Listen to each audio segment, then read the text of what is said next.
Welcome everyone to the evening meeting of the Warren County Board of Supervisors. Please rise while Supervisor Thomas leads us in the pledge to the flag. I pledge allegiance to the flag of the United States of America and to the republic for which it stands, one nation, under God, indivisible, with liberty and justice for all.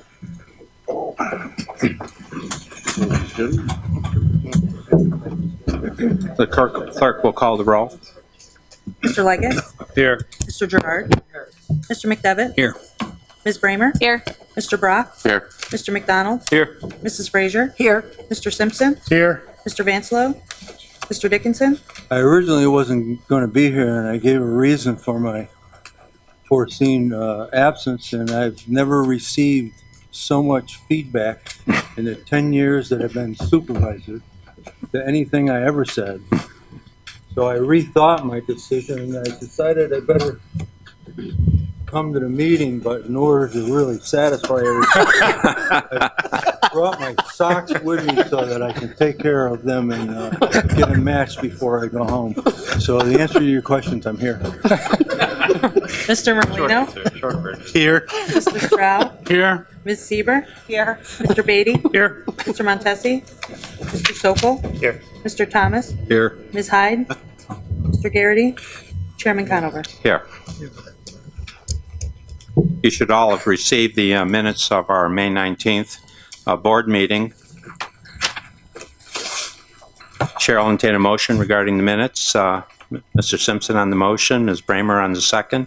Any additions, corrections, comments? We're ready for the question. All those in favor of approving the minutes of May 19 signify by saying aye. Aye. Opposed? Carried. And now we're going to make a presentation. Supervisor Sieber is to Andrew Polano, SUNY Adirondack graduate.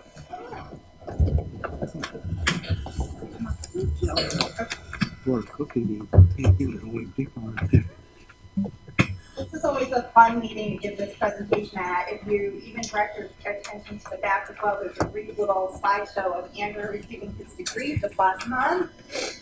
Andrew is a Warren County resident, and he graduated college, and it's always fun to do this in front of the kids here, because how many of you want to go to college? Right? I want to go to college, right? So Andrew, what you've done is, by being here tonight, you've also inspired these kids in front of you. And so Andrew's been able to get his associate's degree and started college in 2013. And Andrew, we spoke earlier. I don't know if you want to describe the process and how tough it was for you at times to obtain your degree. We recognized you at graduation, and I want to let you know SUNY Adirondack is here. Our vice president is sitting over there. Oh, awesome. And Andrew, we don't label Andrew with a disability, and we know that he's been always moving forward. He's never moved backwards. He's had testimonial after testimonial of how hard he has worked to get his degree. And as a Warren County resident, we are so proud of you, and we're so honored to be able to once again tell you congratulations on such a job well done. I know this wasn't just you, it was your family too, and they're here, right? Yeah, it was. Do you guys want to come up? We'll have the chairman come around, so do a picture. And we're just so proud of your entire family. We know it takes a community. Put that right in the middle. Here. Someone take a picture. Ready, 1, 2, 3. And let us get out of it and just have the family. Okay. They need your picture with you.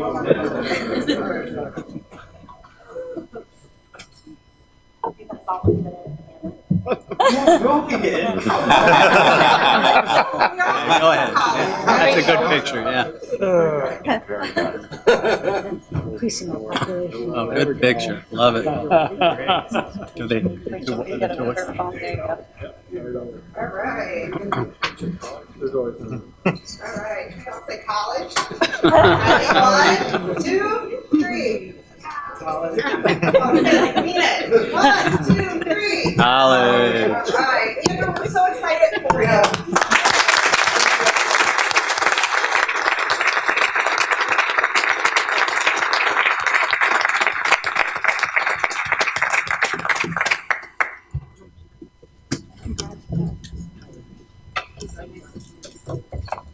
That was excellent. Presentation of certificates to winners of the Tar Wars Tobacco Prevention Program poster contest.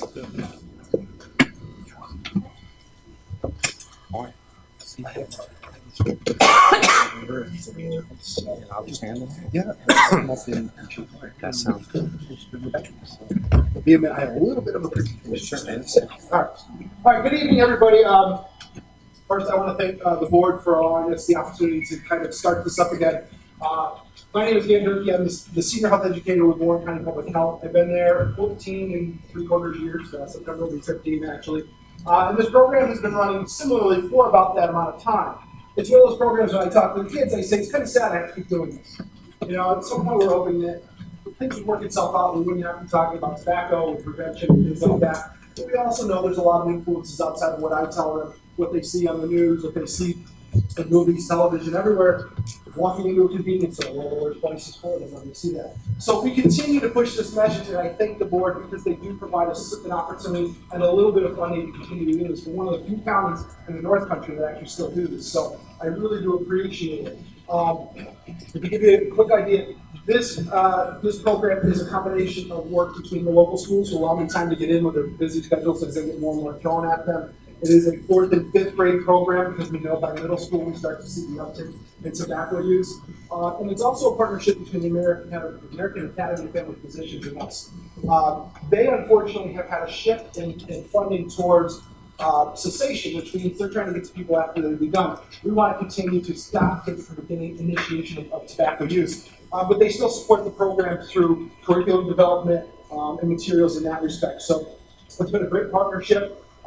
And again, it does show up here on the back. I'm just going to show you some trends in use because I think this is important to understand what happens when we fund tobacco prevention programs. If you look up here from the year 2000 to 2016, the red and green lines are the ones that we really were looking at for a while. That was cigarettes and other tobaccos. So you think of hookahs, cigars, mini cigars, giddies, all of those things. We still see that general decline. Kids are getting the message that, hey, tobacco products, or at least traditional tobacco products, are something you don't want to mess with, right? They're things that you don't want to deal with that make us sick. Unfortunately, you see a little yellow blip that's all of a sudden in there? This is due to the electronic nicotine delivery systems known as ENDS or vaping. What we've seen here is instead of a decrease, we've actually seen a doubling from 2014 to 2016 to the number of students in high school that are actually initiating use with this nicotine device. What that probably means from what we see with older adults who use is a transition from that nicotine device to actual tobacco. We're going to have to see where things go. But again, we need to keep the message going and we need to stay on top of technologies to make things a little more difficult. You know, right now the question is, are these harmful? We know that there's some things you don't want in your body from these, we just don't know how much. So the argument is still there. We still don't want kids encouraged. It is an addiction to nicotine, which leads to addictions to nicotine from other devices. So we want to watch this. So this is what we see. We as a state have done a really good job too. We are about 14.5% of our adult population using it. We want to get that below 10 at some point. Unfortunately, when we look at our county, however, here's what we have. We still have almost 19% of our adults that use tobacco or smoke.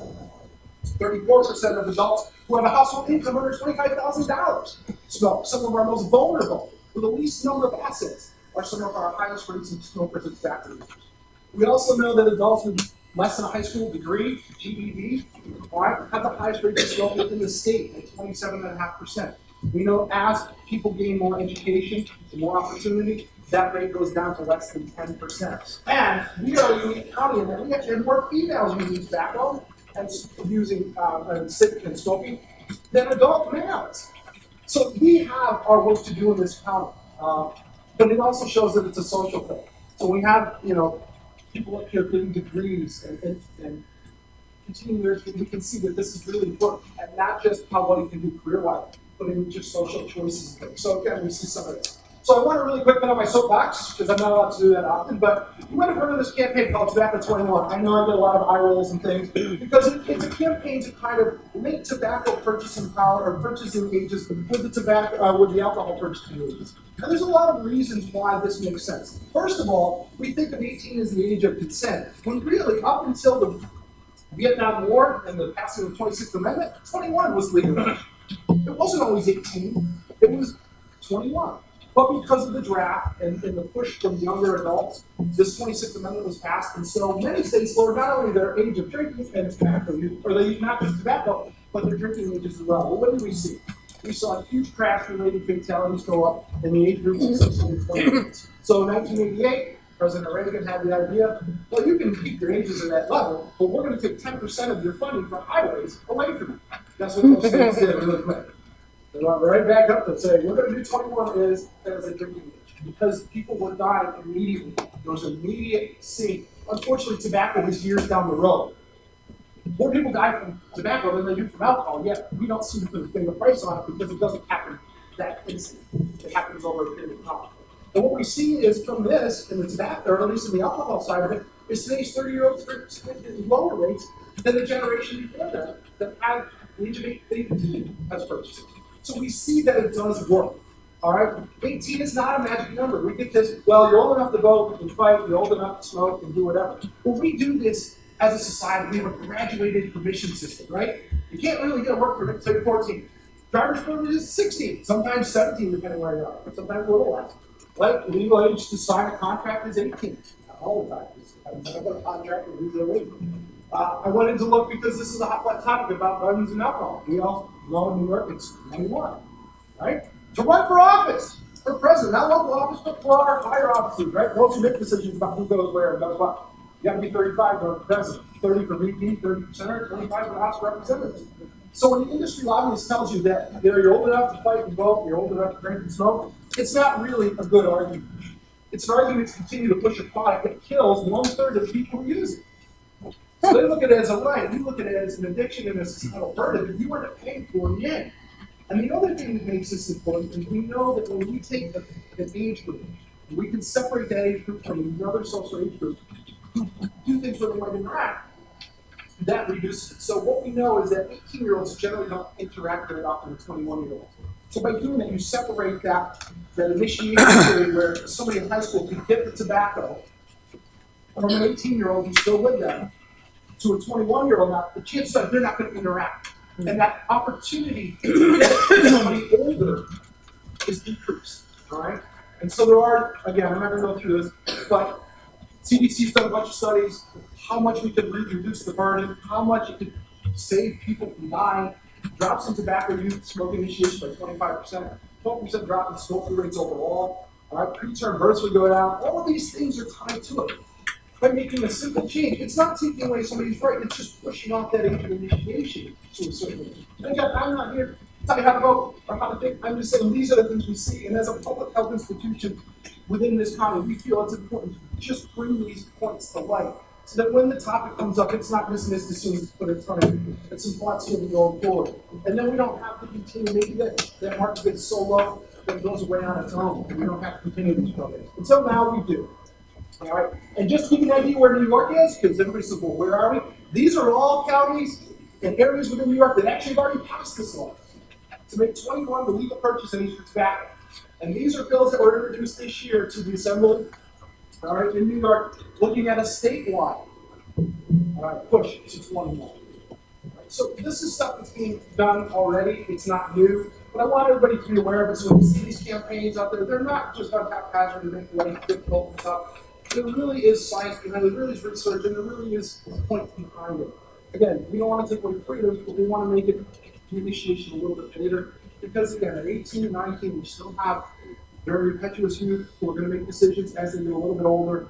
By separating those two age groups a little bit more by when they can purchase, it may just reduce some more impact. So that's my soapbox. I'm stepping off now. We're going to actually talk about why we're here, which is our kids. So we're going to start right off with our first one. Mr.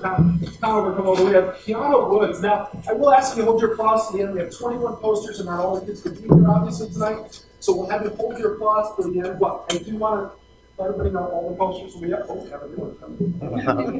She doesn't know anything that's happening. Just wait for your name to come up, okay? So here we go. Kiana Wood is a fourth grader at Abraham Wayne Common School. She obviously likes basketball, and it says things are better for me when they are free. Isn't that true? Kiana, nice job on your poster. And she brought her poster. If you guys want to see what she did for real, hold it up. Show you. That was her poster hanging on the wall. I'll hold it up here. So again, they're asked to put these together in a class or an art class. So nice and done. Thank you very much. Any parents, take whatever position you need to in the group. Don't be bashful for taking your picture. All right. Next up is Christian Hensley, fifth grader, Abraham Way. Don't be a smoker, be a ninja. American Ninja Warrior, right? Is that what I'm thinking? Yeah, that's all. You can't do that without, being in shape, except for not being a smoker. Excellent job, Christian. My kids love that too. Nice work.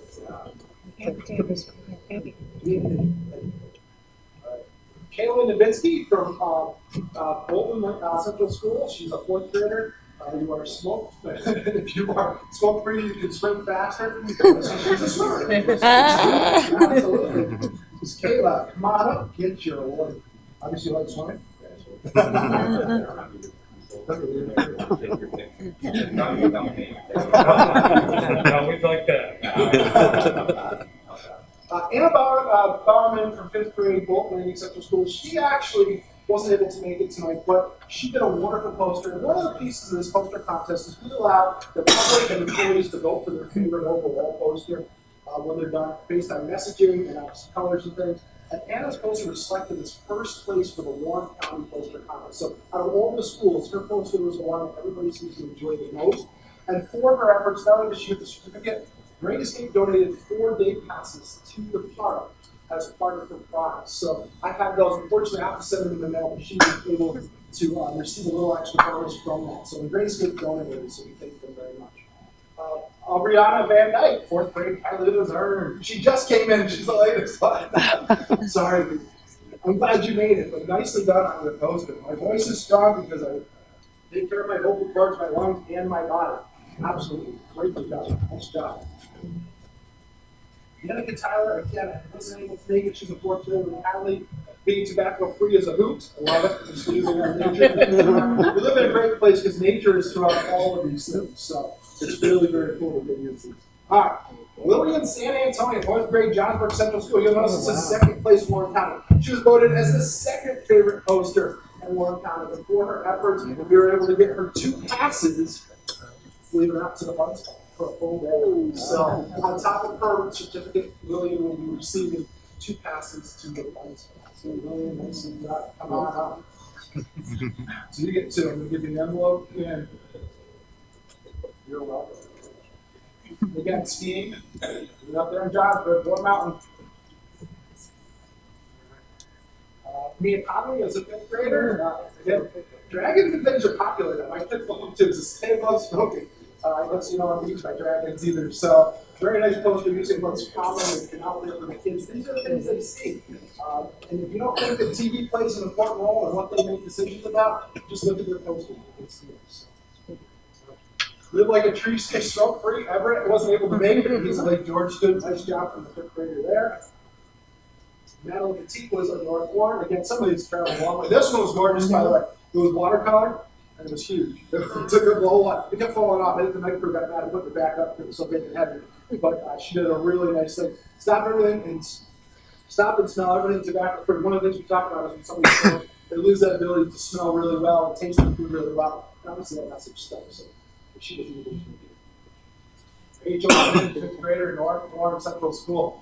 3rd place in Warren County, which means she gets another extra little prize on top of it. She actually got a $25 gift card to Toys R Us as part of her poster. And you can just see how much work went into this. Another great poster, lots of detail, lots of great messages. So Rachel, good stuff.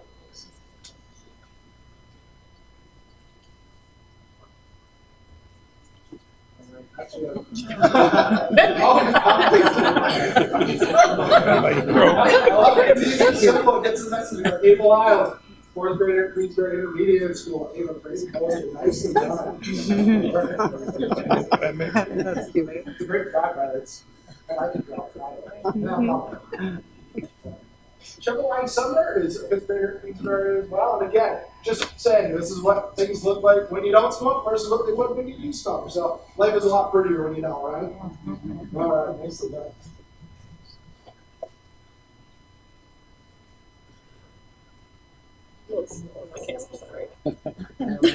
Angela Nigan is a fourth grader at St. Mary's St. Alphonsus. She wasn't able to make it. Smoking free is a happy life, and again, it's just a beautiful little simple poster. Amy Barney wasn't able to make it either, but she's a fifth grader at St. Mary's. Keep the women in your cell. It's a state tobacco free. I like that. So down here, I think we're sinking down here with the Marlboro pack. There's a watermelon's doing fine at the top. Madison Goodspeed, a fourth grader in Warrensburg, beats tobacco free to shoot for the goal and shoot for the stars. Excuse me. Again, soccer player, very nicely done. Yeah, we have a lot of really creative things. These are things that see around them, so the environment plays a big role. All right. This is my universe is for me. Let's be tobacco free. Deborah Kenyon, a fourth grader with Warrensburg Central School. We never ever make it. I had a couple of she was on the list. All right. Abigail Comstock, fourth grader at Big Cross Elementary School. Stay in line in the shop. Beats tobacco free. What a surprise you went with basketball with a school down there with all the basketballs going on. Nicely done. Do you play basketball? Awesome.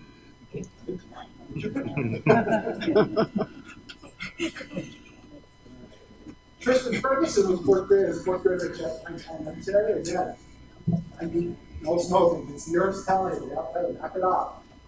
Again, very simple message. Think that. Get it at this age. You need to keep that message rolling. There's a lot of influence we want to cut it back. Lillian Wright is a fourth grader at Kensington Road. Have a deep and healthy life. Don't use tobacco. Excellent job. Love those posters.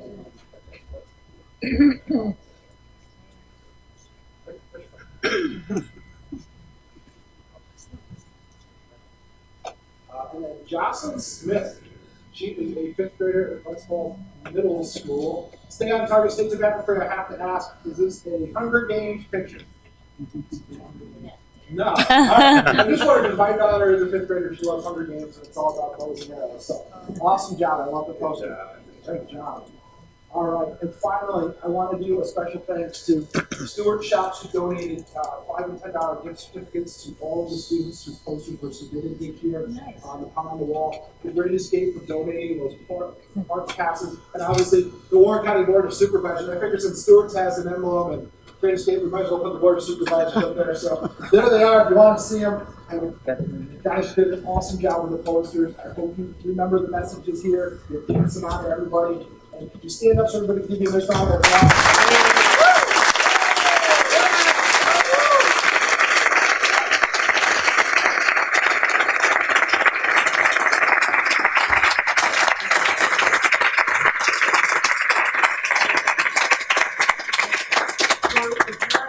Want to take some pictures afterwards? We'll go down just so we can make some room up here. We'll go downstairs. We'll find a nice spot over here behind the main lobby area so you can do some nice pictures if you want. All right, so guys, I'll head right back out to the door. All right, right behind.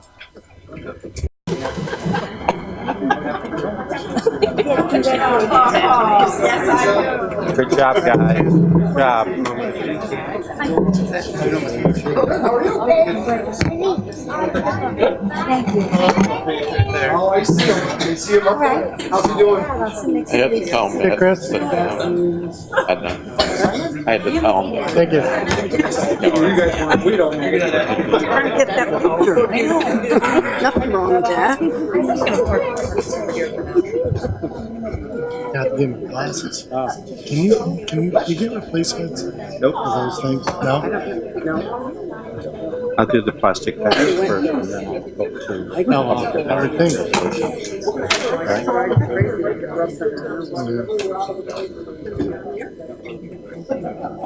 Right. The greater your kids in. We're gonna run like the wind. Oh, No, no, no. is he still going to St. Mary's or is he actually like that? Yeah, he loves it. She can do a presentation. He really does. He's really good. Happy You want him to go to a public school? That's a good school. All right. Well, I couldn't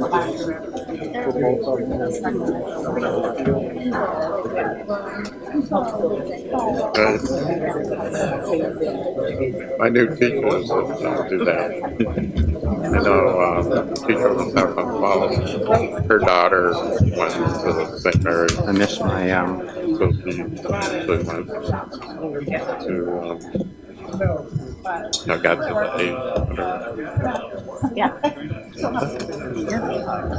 Yes.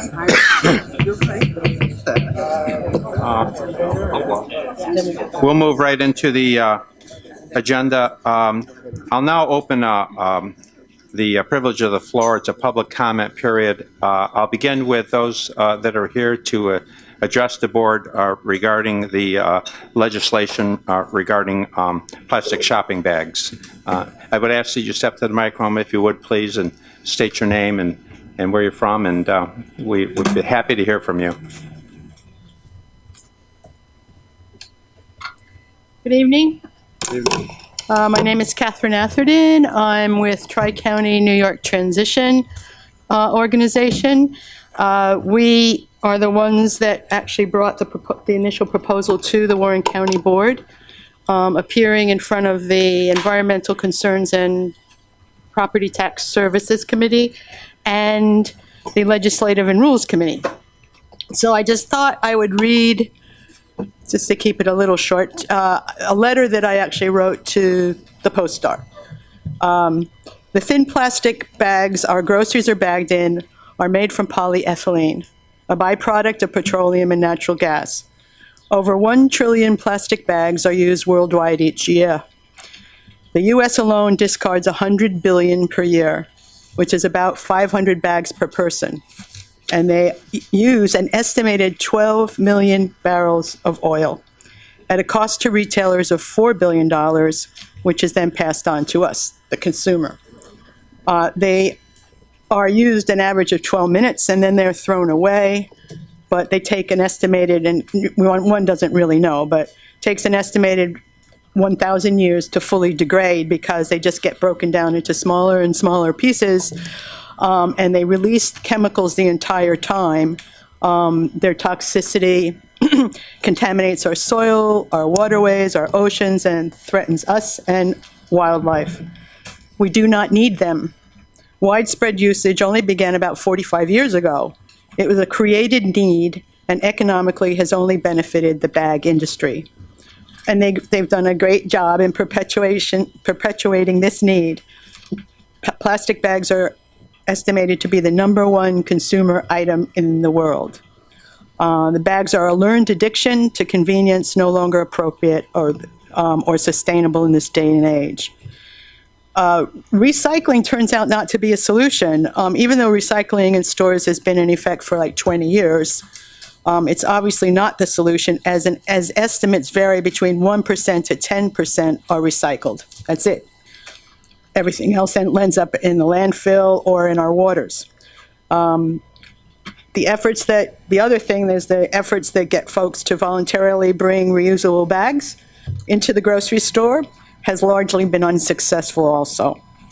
Even though Hannaford promotes, in our area, Hannaford promotes reusable bags, Price Right and Aldi charge for a plastic bag.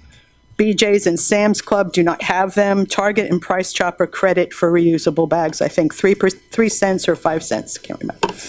So basically, we kind of think it's insane that we use non-renewable fossil fuels that take millions of years to create in order to produce an item that we use once or twice and then we throw away. Thank you. Thank you. Anyone else wishing to address the board? Yes, sir. Hi. My name is Bob Benway. I'm a Queensberry resident. And I'm just wondering, is there any is there truly a problem with plastic bags specific to Warren County that we have to ban them in Warren County? And as we all know, there are many, many products made of thin film plastic, from garbage bags to lunch bags to meat packaging, and that's why we like plastic bags, is because we all go to the store and buy a nice juicy steak. We certainly don't want to put it in a cloth bag and bring it home. I've spoken to the people at both the Ridge Road and Luzerne Road transfer station, and all the trash that gets thrown there gets burned to the trash plant. Same thing with all the waste haulers. They take all their garbage to the trash plant. So specifically to Warren County, I'm not sure if it's going to end up in a landfill. So again, I know personally I do reuse them and recycle them, and they're just a real convenient item. And again, I know plastic is used all over, plastic containers in the supermarket. So again, why are we specifically targeting one item? Is it just because of the way it looks, because it has two handles? I don't know. And if they are banned, what are we going to do if we're caught with them? You know, what if we go to Washington County and decide to buy something over there, and then we come back into Warren County? Are the police going to capture us? You know, what's the penalty? Is there a penalty? Anyways, my concern. Thank you. Mr. Sokol. Thank you, Mr. Chairman. Maybe just for purposes of clarity, I don't know which resolution everybody has seen, but there was a change in the resolution where it's not completely banned. Is that correct? It makes no reference to banning or charging. It's okay. It has. Okay. I just wanted. I don't know if the public knew that. Okay. Yeah, it was in. My name is Bernice Menace. I'm part of the community, and I was thinking, listening to the man who spoke about tobacco, that some of what he said actually applies to what we're doing here.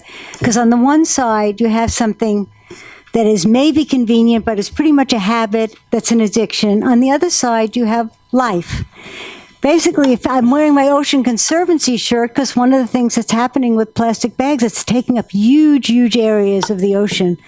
If you saw big birds that have died and have their stomach open and see these little plastic crystals in their bodies, and then you see them, their babies who can't live because they're feeding their babies plastic. If you saw the life forms of the fish and the birds and the ocean on one side, and on the other side you have what I'll call habit and what I'll call addiction. And what we know is habits go one way, but habits can also change to go another way. I would see Warren County as setting a wonderful example of how to cultivate a certain pattern of behavior that actually is pro-life in the deepest ways in terms of our earth.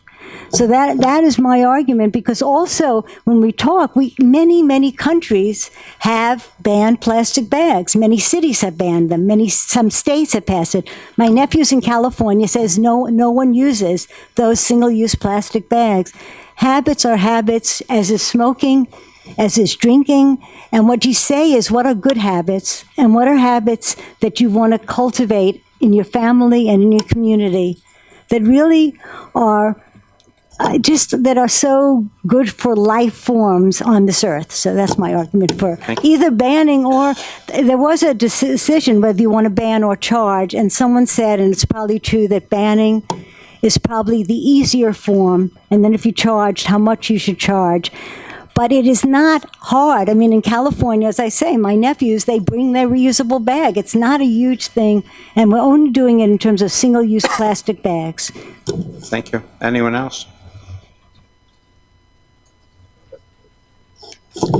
Hello, I'm Pam Reed from Queensbury, and I wrote a letter to the editor of the Post-Star a few weeks ago, and it was commenting on a May 24th letter to the editor by Matt Seaholm, who is executive director of the American Progressive Bag Alliance in Arlington, Virginia. And he was addressing while a tax on ban on bags in Warren County would lead to fewer people using bags, it would do nothing to address litter.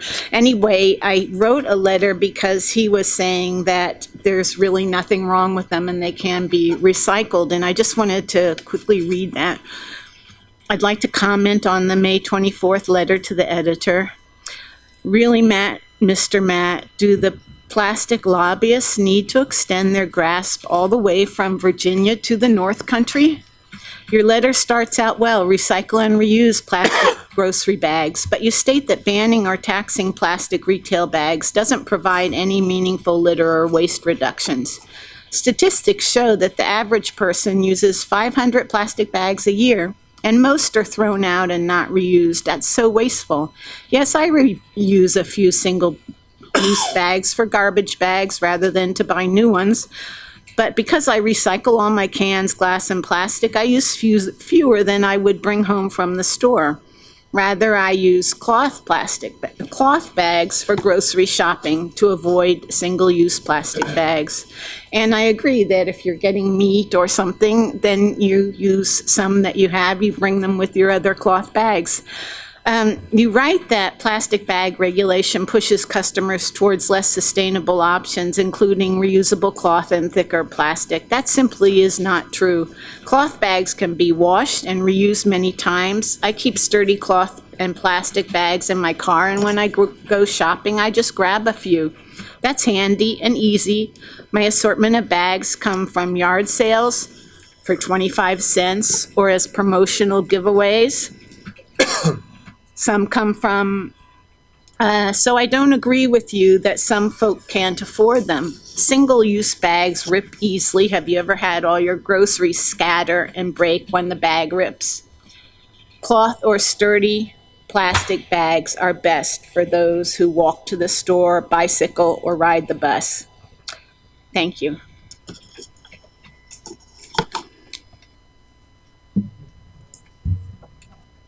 My name is Timothy Moriarty. I live in the town of Queensbury. I first became aware of this issue 3 or 4, probably 6 weeks ago when I read a few articles in the press. And it surprised me that this was a big issue for the residents of Warren County. Also, in reading the article, what struck me was 2 or 3 things. First being that there seems to be no people who are promoting this. There seems to be no good alternative. What I would suggest is people who want to use the cloth bags, fine. If they want to recycle their plastic bags, fine. If they want to take plastic bags home that the retailer provides for them, fine. If they want to take them home in paper bags, fine. It seems like there's not much of a presence of paper bags anymore, because I think perhaps the same people who want to ban the plastic bags are also concerned about the paper bags, for the use of trees and the destruction of trees for the use of the paper bags. But at any rate, what I would echo what one other individual said here is that this appears to be not a county issue, but if it is going to be taken up, if it has any merits at all, it should be taken up at a higher level, the state level. Thank you. Thank you. Hello, my name is Dana Stimson, and I'm a resident of Glens Falls. I'm a recent transplant. We have been here only a little less than 2 years, and I moved here from the Seattle area. And so I worry a little bit about doing this because, saying, oh, well, we did it in Seattle, oh, we did it in San Francisco. I don't want to be that way. I just want to share that I come from a community that did pass a plastic bag, a single-use plastic grocery bag ban, and I'm here to say that it worked and people adapted. And so the way it works in Seattle, and it doesn't mean you get arrested if you cross county lines with your bag. It just means that stores will not issue these plastic bags, will not pack your groceries in them. And it's very simple. There is an alternative. The alternative is that you carry with you reusable bags. And once that happens, and we just don't see the accumulation of the trash and the garbage I see everywhere along roadsides, in trees, floating down our rivers to the sea, where they are very detrimental. So I just am here to say that it does work and people adapt. And I think that we as a county should really consider ending this. Thank you. Thank you. Good evening. I'm Sean Garvey. I'm a local businessman and a resident. I brought some show and tell with us tonight so you could understand maybe some of the repercussions of what we're going to do, well, what you're thinking of doing, I should say. I'd like to first thank you for you all for your public service. I know you don't do this for money, and being in politics today, especially in a decisive state that we're in, I admire you. And thank you for your service. Many years ago, I got a degree in chemistry and biology, so I kind of used to think of myself as a scientist, and put myself through school working on cars, and then ended up obviously in that business. I wanted to talk a little bit about half-life, because sometimes you hear that as someone complains about plastic bags. I'm gonna make believe that this is not a paper plate, but a styrofoam plate, one that was made in the 70s, because plastics have changed a lot over the years. If Jesus Christ threw out this plastic plate, okay, 500 years later, this much of the plate would be left. In the year 1000, this much of the plate would be left. In the year 1500, pardon me, this much of the plate would be left up. In the year 2000, this much of the plate would be still here.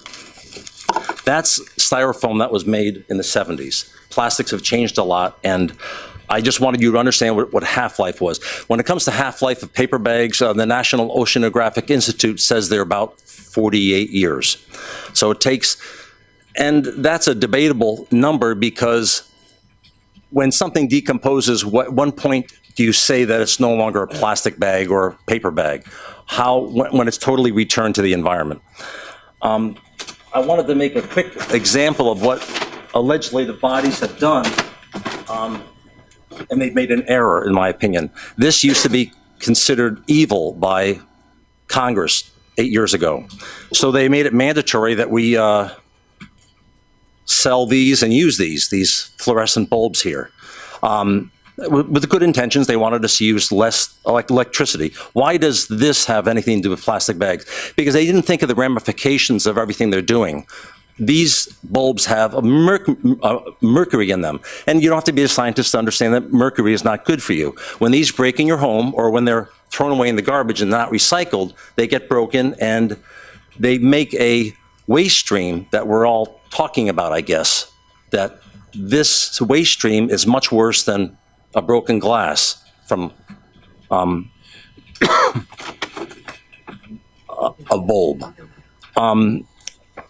And I guess what I'm resentful with is someone at the county level forcing the 60,000 residents of this county to behave a certain way. I like the idea that this gentleman that spoke before me, that people have a choice. They can use plastic or paper or cloth, and they can recycle or not. Obviously, in my businesses, we recycle gobs of materials, and I believe in recycling. I'm not against recycling. We recycle plastic, paper, cardboard, steel, paint thinner, oil filters, it's steel, that goes on and on. So,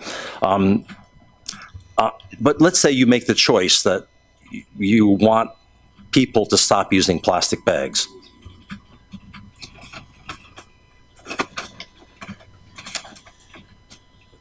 This is one plastic bag rolled up, and this is one paper bag rolled up. I'm lucky enough to own a home in a community in Cape Cod also that I bought for my family a number of years ago. And one town in that community has banned plastic bags. So when I go shopping in that town for a week of food, this is what I end up with. Remember I was born in the 50s, so I remember the plastic bag era. The bags are smaller now, and they double bagged every bag that I used. And this contains 8 bags. folded. This contains 8 plastic bags folded. Now, this 8 bags is about this volume of this single paper bag. Now, they keep on calling these bags single-use bags. I think that's false. Obviously, we use plastic bags to bring lunches in. We put dirty clothes in them. When I go away on a business trip, I might put shoes in them, dirty clothes. My wife puts rags in them. We use these plastic bags in all the small garbage containers in the house, and eventually they get thrown out, or some get recycled, to be honest. But we don't have a landfill problem here because everything gets burnt in this county. So I agree that when I burn this plastic, it emits a toxic resin. Burning this plastic bag will do the same thing. It's not the same chemicals, but this is toxic also. Talk to any fireman walking into a house. Burning wood is not good for you. Breathing that or breathing burning plastic. Now, I can burn this much plastic if I decide not to recycle it, or I can burn this much paper after 1 week of going shopping. Now, many conservationists, I'm going to use the term maybe environmentalist, plastic bag equals evil. But the same people scream that I don't want lumbering, I don't want trees cut down in my backyard. I don't want any lumber activity in the Adirondacks. They want the woods to be preserved and wild forever. They're not in my backyard, people. So where are we going to get this pulp to make this plastic bags? So that's going to be imported from Canada because they don't want it. They don't want any lumbering in our Adirondacks. They want it done someplace else. So my feeling is that I'm just looking for hard evidence or data why banning plastic bags have a net positive effect on the environment. I'm not saying that they're good. I'm not saying that paper bags are better, but you should have a choice. And if you want to encourage recycling more, I mean, a previous speaker spoke of about 1% recycling. A manager at one of the local chains thought they had up to 50% recycled. You could ask for more recycling. You could ask for the chains to offer paper, okay? But it changes everything. I can walk into my house with 4 bags on each hand. But for me to walk in the house, I can only hold 2 of these at a time. And I'm not saying that that's bad. I only have to walk 30 or 40 feet. Okay, but long story short, I appreciate your time.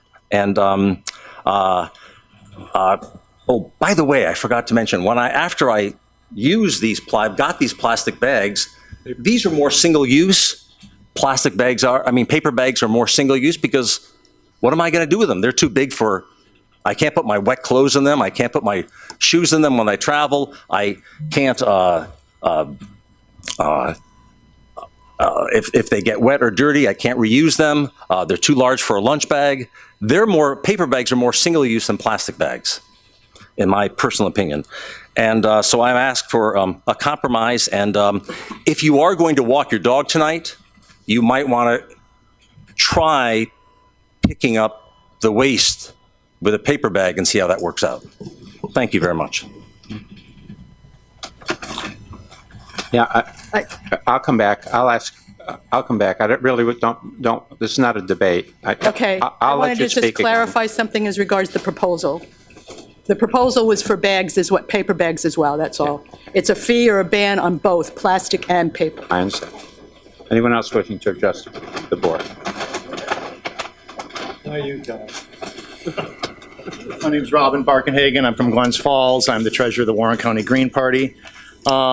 Just a quick note, you can also make paper bags from hemp.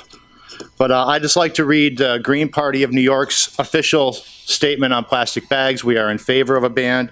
We'd like to enact an immediate statewide ban on plastic carryout bags. The Green Party will continue to educate shoppers, corporations, and the government on the harmful environmental impacts of plastic bags. and will oppose efforts by the governor and the legislature to subvert the democratic right of municipalities to enact local laws on this issue. So again, the Green Party of New York and the Green Party of Warren County is in favor of the ban. Thank you. Anyone else wishing to address the Board of Supervisors regarding, this is regarding the bags now.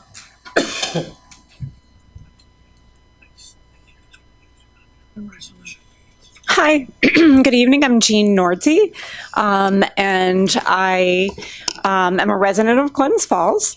And I have been spending time, living at least part-time in Warren County for 51 years. And I'm here with my dad, also, Harvey Nordzi. And since I was little and he was in his 30s, was when we first started coming to Warren County part of the year. I've lived in Warren County all year round since for about 27 years. And I've worked for Catholic Charities for the domestic violence program for 26 years. And I just wanted to let you know who I am. I'm not here on behalf of Catholic Charities, but just some of who I am in the community. And I'm happy to be a Warren County resident. I'm here as a citizen. I'm not part of one of the organizing groups, but I care about what they're doing. And I'm just here as a citizen who can say that I think it's very easy to get adjusted to not using plastic bags. It's something that I started to just pay attention to over the years, and I started to feel that they tear so easily, the plastic bags, that to me it is hard to reuse them, to put something dirty in or whatever, because as soon as you bring something home from the grocery store that's heavy or has pointy edges like a roll of aluminum foil or something, then there's a tear in the plastic bag. So I think oftentimes they do end up only being good for one use. And for one reason or another, I started to acquire the reusable bags, and they're more attractive and they last a long time. And I think that I see more and more of my friends and relatives doing that. And I just want to say, I think it's something that we can do. And why Warren County? I think the more communities that do it, it's about, why me? Why anybody to stand up? Because if Warren County does it, and then somebody else does it, and cities all over the country and the world are doing it little by little, we're solving the problem. And just thinking, somebody said that they've only been in use for about 45 years. I mean, just think about our grandmothers' generation, and that they found ways to do things. They didn't, we've started to take plastic bags for granted, but clearly we can live without them. People lived without them before.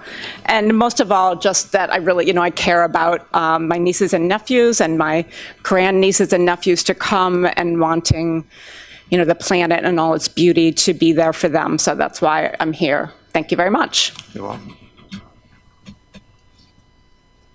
Hi, I'm Jane Kana, and I'm a member of the Transition Town Initiative too, and we've been with this issue quite a while, as you know. Just one reflection I wanted to share with you is I carry a nylon reusable bag in my purse with me, and when I go to different merchants, such as downtown, where I like to shop, I very quickly ask the merchant to put my item that I've purchased in here, and without a doubt, 9 times out of 10, the merchant is extremely grateful that I've spared them the price of another bag. They always say thank you, and they say, please tell your friends, have more people do it. So I've gotten a very positive response from merchants, even at Penny's and the mall. This carries everything home. It weighs 1 ounce. Thank you. Welcome. Anyone else wishing to speak on the resolution?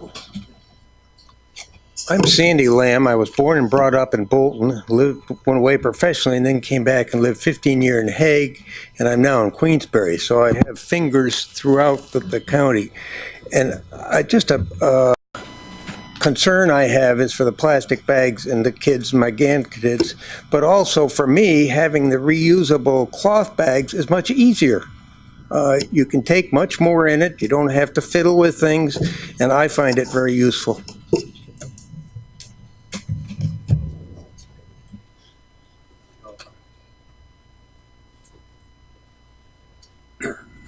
Hello, I'm Harvey Nordzi. resident of Queensberry. I've heard the argument used, and it was used by the governor in vetoing the bill to ban plastic in New York City, that it would put an unbearable cost, especially on seniors. And I think that's a very invalid argument. We bought 2 cloth bags from Hannaford more than 5 years ago, and they're still in use. And since then, we've been given dozens of bags by many other organizations, and they work for wet clothes and shoes and many things besides grocery shopping. So the alternative is not just paper or plastic. The hardest thing is to remember to put them in the car. And I think if you had to pay 5 cents for an alternate paper bag a few times, you would remember much better to put that plastic and keep it in the car. Thank you. Anyone else?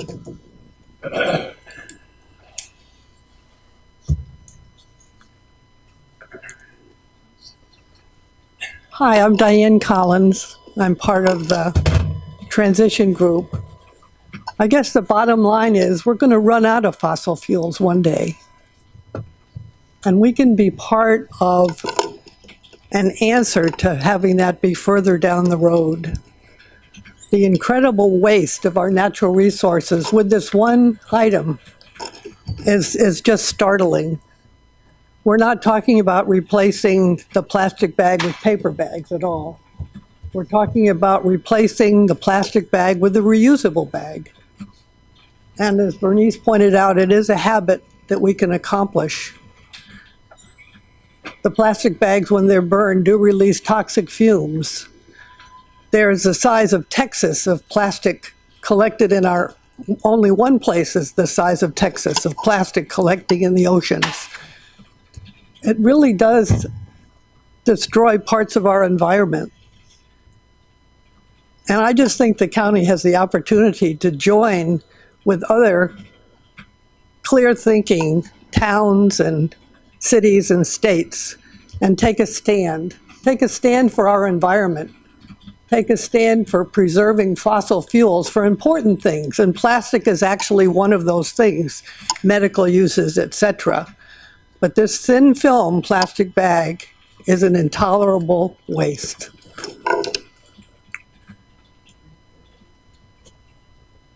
Anyone else wishing to address the board regarding the resolution on plastic bags? Is there anyone wishing to address the board regarding any other resolutions before us this evening?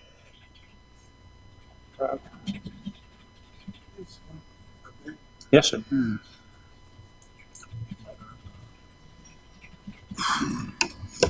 My name is Christopher Lynch, resident for a long time. I would like to address 224, resolution on the airport. And conceptually, I think that is a classic cart before the horse, and the horse is possibly backward. Two reasons come to mind. One, I got a copy of the final environmental impact statement this afternoon. I have gotten to go over it once, and I've got 3 pages of gross errors. I don't think you guys will get a Fonzie in a million years, and if you do, it'll be ripped to shreds. Why you would put a final proposal in front of the FAA when you have such a shoddy piece of work as that? 2, I believe I have spoken a lot of times on the hydrology of a marl fen and how delicate it is and how little studied it is up there, and it's criminal to go along with something like this when we're just we haven't even studied it. You know, it's like giving you math. Pardon? Why are you looking at me with all that? Oh, because I'm half lawyer, even though I never went to law school. But the problem is, you're the closest. No. Okay, I'll look at somebody else. I'll look at the pretty one with the mustache. How's that? But I believe they've put the hydrology the hydrology study as part of the final proposal in front of the FAA. Now, that obviously, if you know anything about, well, if you know a lot about DEC or EPA law, or even the Corps of Engineers, which I have no respect for, but if the hydrology doesn't work out, you guys ain't going to be able to put that 1,000-foot extension on, so it would make sense. Let's just do the hydrology now. Let's study it, make sure it's a viable function. I think in the time of looking at that, you're going to have other sillinesses coming out on the Marl Fen, like the plug technology, which I'm still scratching my head on, of Leopold studies, which I've been following for a year or two, which they have totally miscalculated. So I would actually put that aside for the night and speak well of the hydrology study and give people, I think the final impact statement and the answers to all the questions came out yesterday. I don't think anybody had until today, but I would think to cast an intelligent vote, you guys would have to read that thing over. Believe me, you aren't going to like what you read. Thank you very much. You're welcome. Anyone else wishing to address the board? Yeah. Good evening. My name's Maureen Lynch, and I live in Queensbury, New York. I'm across the street from where the airport is. I wanted to also just speak briefly to Resolution 224, and first to also agree with the idea that you have to have the hydrology study completed over the acreage that the fen is on before going any further, because otherwise we may be wasting an awful lot of money. And whether it's FAA money or local money, we're going to wind up paying for it in the end. The hydrology study may in fact find that the fen is not the 10% that we see at the surface, which has been surveyed and measured to date. It may find out that there are emerging pockets of fen that are developing and might have a chance to become fen acreage, but would be destroyed if this project goes through. So I would feel much better putting the hydrology study ahead of it. And to be honest, there's only a handful of acres worldwide of this type of ecosystem, and we have been trying to defend it from day one against various proposals regarding this runway extension and also the other parts, the other airport runway projects that are in the works. And I hear an awful lot of discussion and advocacy regarding getting rid of using plastic bags. And that is a problem that is around the world, if you think about it. But we are the only ones who have this fen. And I'd like to think that the county feels as strongly from an environmental standpoint about taking care of what's in our own backyard. I'm not saying stop everything, but it might be nice to put the horse before the cart and get the hydrology study completed before going any further with Resolution 224. Thank you. You're welcome.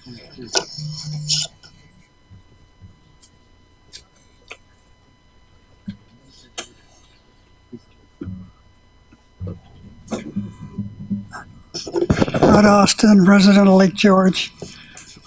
Been involved with the airport my whole life. Been involved. I'm was licensed engineer, PE. I apologized for repeating myself to several of you people, but as long as the subject's been brought up again, I want to say again, if you look out the front window here, you will see a nice lawn. That lawn was topsoil that the county could get for free from the airport that they took from the area that is now called a Marl Fen. They stripped the topsoil, left the clay, and my God, they found the 25% of the Marl Fen in the whole world out there at the airport. But there's two places where it is, because when the Queensbury School was built, there was free topsoil out at the airport, and they stripped another area of topsoil. When it first came out, and I'm not going to get into the details, most of you have heard them already, the whole thing got blown totally out of proportion. When they discovered this Marl Fen where they didn't want us to put a barbed wire fence through it. The FAA said you've got to protect the airport. What they ended up they disappeared. I told them what had happened. 3 old timers. Some of you may remember Watts Brayman. He couldn't stop laughing. He said, "I could show you where they are. It's where they got the topsoil for the school in the county center." I think 10 more years later. So you want to be careful about. We have some huge percentage of all the marl fen in the whole world out there in the 2 places. 3 old timers, they went into hysterics over that claim because they knew exactly what it was. And that's what it was, that's what it is. I've made the statement, if they're really concerned about it, why don't they get rid of some more topsoil that the county can use somewhere, and we can turn the whole area into a marl. It'll happen by itself. Marl means clay, fen means swampy area. That's what it is. It's clay, it's blue marine clay. We had a 20-foot deep pond on Quaker Road where you go by Garvey's there on the first curve. You went down to 20 feet of peat to get to the clay, the marine clay that they ended up building Quaker Road over. So I apologize for repeating myself, but you can talk about hydrology experts, whatever you want. But don't get carried away by a claim that we, for some God-known reason, have 40-some%. I think there's some in Germany somewhere, all the marl fen in the world. We also have 2 nice areas of topsoil with lawn. Anyone else wishing to address the board? And I'll close the privilege of the floor section. I know this will disappoint my colleagues, but I'll forego my chairman's report and move right into committee reports. Begin with Thomas. Mr. Thomas, Supervisor Thomas. Thank you, Mr. Chairman. I'll keep it brief. The first item I would like to draw the board's attention to is Resolution 247, and this is authorizing approximately $577,000 from the general fund balance to be applied to restoration and paving projects. I would just like to say that I fully support that, and we did this a few years ago. We applied $1 million, and I think that this is for this year. I think this is a good number.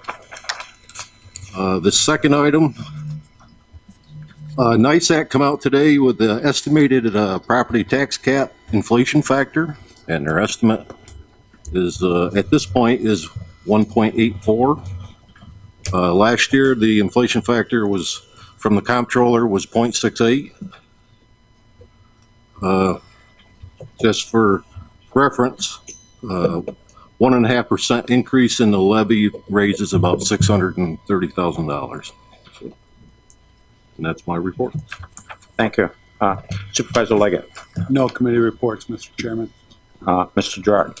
Facilities met, and we have resolution 222 to 225. 222 is authorizing agreement at Adirondack Balloon Festival at Florida Airport. And 223, I think, is what was being discussed right now, not 224. And that's authorizing the submission of a grant application to Federal Aviation Administration, New York Department of State Transportation, the runway 119 extension phase 2 of the FAA. Final design, appointment at the airport. And at the appropriate time, I'll move to table that. Number one, there was information that just came out on the EA. And also, we have board members here missing. It probably will not go through anyways. So we'll have to move to table at the appropriate time. Alrighty. 224 is authorizing submission of a grant application, Federal Aviation Administration, New York Department of State Transportation, airfield guidance sign replacement, crack seal markings at Floyd Pettit Field.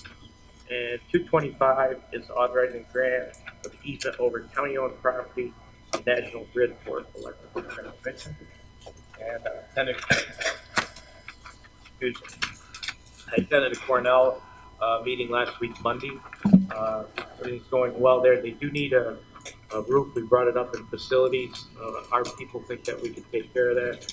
They're up there doing some repairs, and our people recognize that the life, the existence of the roof has served its time, and we're hoping that we can get that in our budget through before the winter. And their annual golf tournament is this August. If I have my phone, I have the date in it, but it's at least August.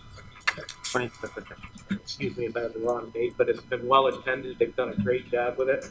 And since their budget cut some years ago, that was one of the ways they went on to raise money, and they're very, very successful at it. We're all pretty proud of them. Thank you. You're welcome. Supervisor McDevitt. No report. No report. Supervisor Bramer. Okay, yes, I'm reporting on environmental concerns and real property. There are 2 resolutions. I'll just point out the second one is about canceling some taxes, and those are all due to court order. We met on May 22nd. That's all. Supervisor Brock. I have none. Supervisor McDonald. As I am not a committee chair, I do not have a committee report. Excellent. Supervisor Frazier. Thank you, Mr. Chairman. The Health, Human, and Social Services met on May the 24th. I'll try to keep it brief, though. We heard from Chris Hunginger, the Director of Employment and Training. We had to amend the budget in the amount of $99,704 to reflect money that they received from TAMP, which was grant funds to administer the summer program. And then we needed to authorize a new contract with Washington, Saratoga, Warren, Hamilton Board for Operation Food Chain for the Summer Youth Employment Program. Social services like general housekeeping, they had to fill a couple of positions. We heard from Office of the Aging. Basically, we need to authorize the submission of the annual implementation plan for 2017-2018 to the New York State Office of the Aging. And as a result of that, we have the 3 resolutions. We have Resolution 218, authorizing the Warren Hamilton County's Office for the Aging to submit the annual update to the 4-year implementation plan and the 2017 funding application to the New York State Office for the Aging. Resolution 219, authorizing agreement with Washington, Saratoga, Warren, Hamilton, Essex Board of Cooperative Educational Services for Summer Youth Employment and Training Program. And then 220, authorizing temporary positions within the Warren County Employment and Training Administration. And then I filled in for Mr. Vanslow for support services. That was also on May the 24th. We did hear from William Van Ness and Elizabeth McLaughlin for commissioners of the Board of Elections. They kind of filled us in on what's going on in their department, talked about the new voting redistricting, which is mandated by the New York State election law. And then they had a request for a supplemental software agreement with NTS Data Services for voter registration application. That really was most informative. Mr. Colvin just needed money to purchase some computers. And then we had a little presentation by the National Business Equipment as well as Sealy Office Systems, as we needed to renew a 5-year contract for copier services. And with that, then we have 3 more resolutions. Resolution 215, amending number 599 of 2005, which authorized apportionment of expenses related to the care, custody, and control by the Board of Elections of voting machines in each election district to municipalities in the county to increase election service fees to the city and towns. 216, authorizing supplemental software license agreement with NTS Data Services, LLC, for the VRA voter registration application program for the Board of Elections. And 217, extending an agreement with National Business Equipment and Supply, LLC, for the print, copy, scan, output assessment, consolidation of office equipment, and contract for multifunction copiers on a cost per copy basis. And that's my report. Thank you very much. Supervisor Simpson. Thank you, Mr. Chairman. DPW Public Works did meet on May 23rd. We had a report from Justin Gagno that the contract with them has been signed with Revolution Rail Riders, beginning their rail bike business. Also in that, Justin had talked about the fact that they were still in discussions on their their train operations this year.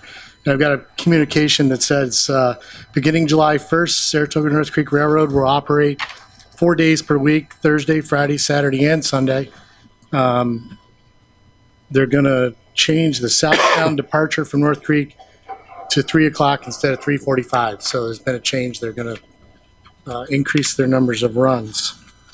We went into the Parks and Rec part of that, and Mr. Benway reported that they had stocked a total of 26,675 fish. They weren't all in the mill pond in Brant Lake either. They are throughout the county. So he also reported that the Spring Zing event was successful. There was over 300 people there. I attended. There's a lot of families, a lot of young kids. Great event, and hopefully it continues. Okay, and then we went into the DPW, and we had a report on the Household Hazardous Waste Day that was done in Warrensburg. It was a little bit less participants than last year. There's another one going to be in the town of Queensbury this Saturday, June 17th. And then after that, we may go to doing this every couple of years.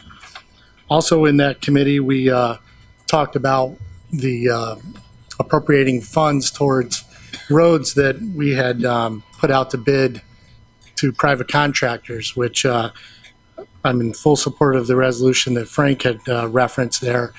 This is going to allow us to pave more roads and get caught up on our infrastructure. We're not having to hire more employees. We're going to be able to take our current crew and get a jump on next year's paving schedule. So that's a good result of that. And also, I want to report that we have we're going to have a small meeting with the representatives from New York State DOT on the state highways. And that concludes my report. Thank you, Mr. Chairman. You're welcome. Supervisor Dickinson. I have a report. The OCTAX committee met on May 22nd.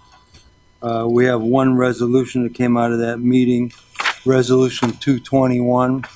It modifies Resolution 555 of last year. It has to do with the monies allocated to the Balloon Festival. Basically, we've increased it from $25,000 to $40,000. They had been getting that much money through two different sources. So now that we've changed the OCTAX, we need to do this to bring them up to what they were accustomed to getting. I also have a report on my socks. I have them all sorted, and I'm sorry to say I ended up with 2 pair of identical mismatched socks. Supervisor Merlino. Well, I wish I had $20 in quarters to give him so he can wash his socks. But,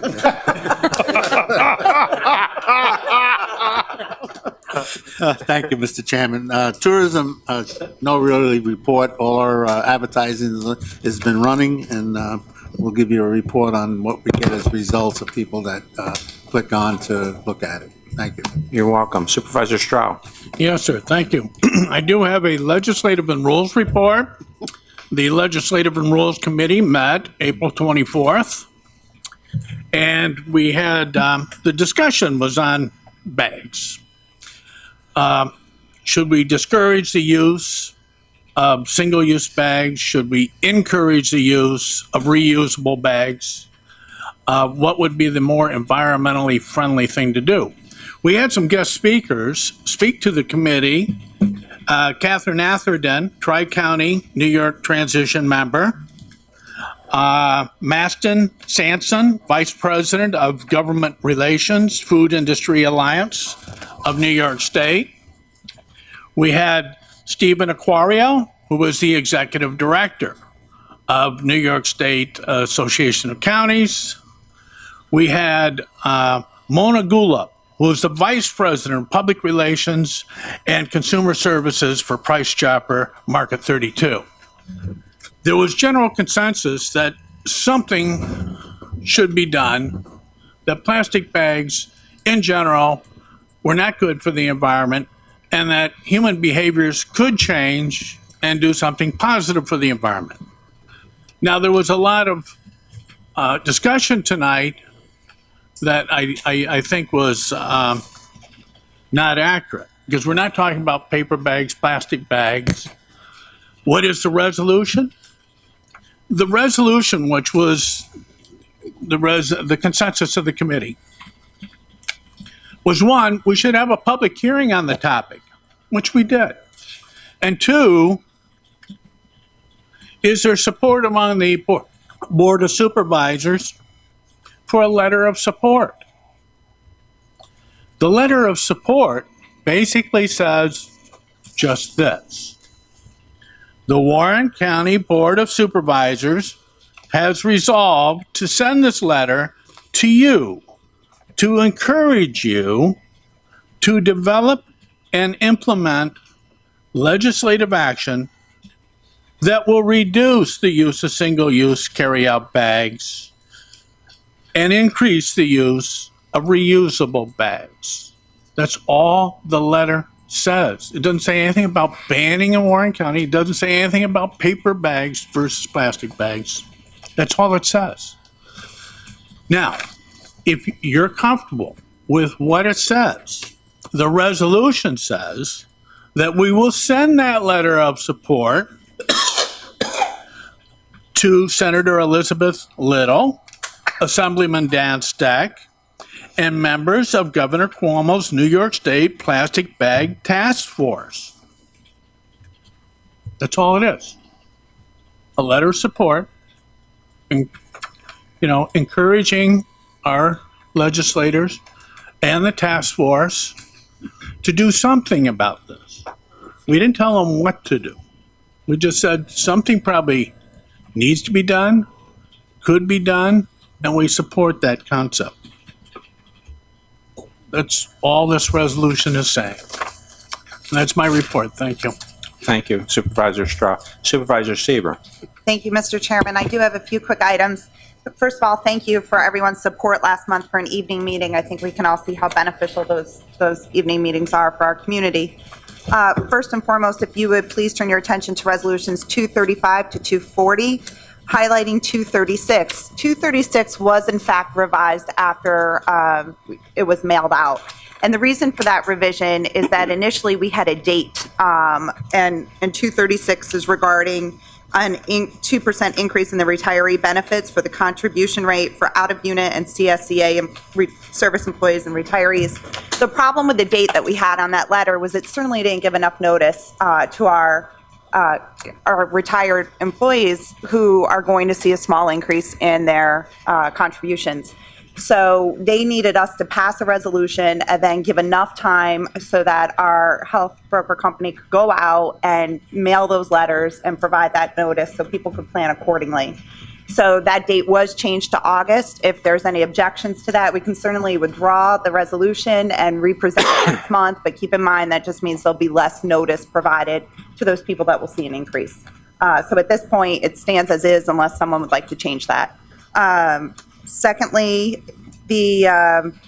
tonight before our meeting, we had spent significant time with Jaeger and Flynn to talk about a possibility of going self-insured, both with our medical and a stop loss with our pharmacy, our script piece of it. So we've decided to wait until June when we deal, I know it's June now, but our June personnel and finance meeting to vote on that issue. So that information will be presented at our monthly committee meetings this month.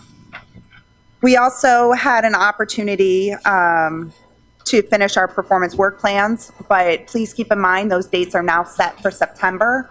We will be emailing those out from the HR department. We do have a busy September, and we'd like to give you all enough notice because as chairs of committees and those of you that are on the personnel committee, you have a busy month in September. So we're hopeful that by getting you those dates, we can have everyone fully participate in that process. And again, thank you.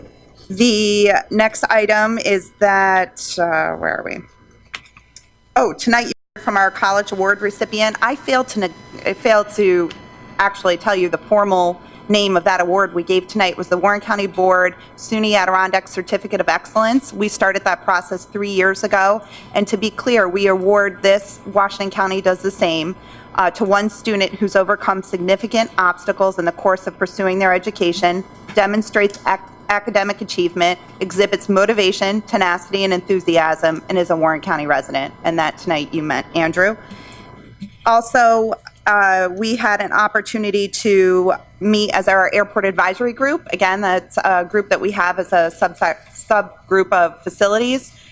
Our only item that was on the agenda just 2 days ago was to talk about the pending RFP coming up regarding the airport, and there was a strong consensus from the, not a unanimous one, but a strong one from the group and also those supervisors that attended, that to the extent possible not to chop up the RFP that's going out, to try to take into account the feedback that the advisory group would like to be able to provide. I've been told that we should be seeing that soon, and the advisory group had conveyed a message through our county attorney, hopefully, and our county administrator. Hopefully they could see that in July to be able to provide some technical advice to that process. So we're hoping that's possible.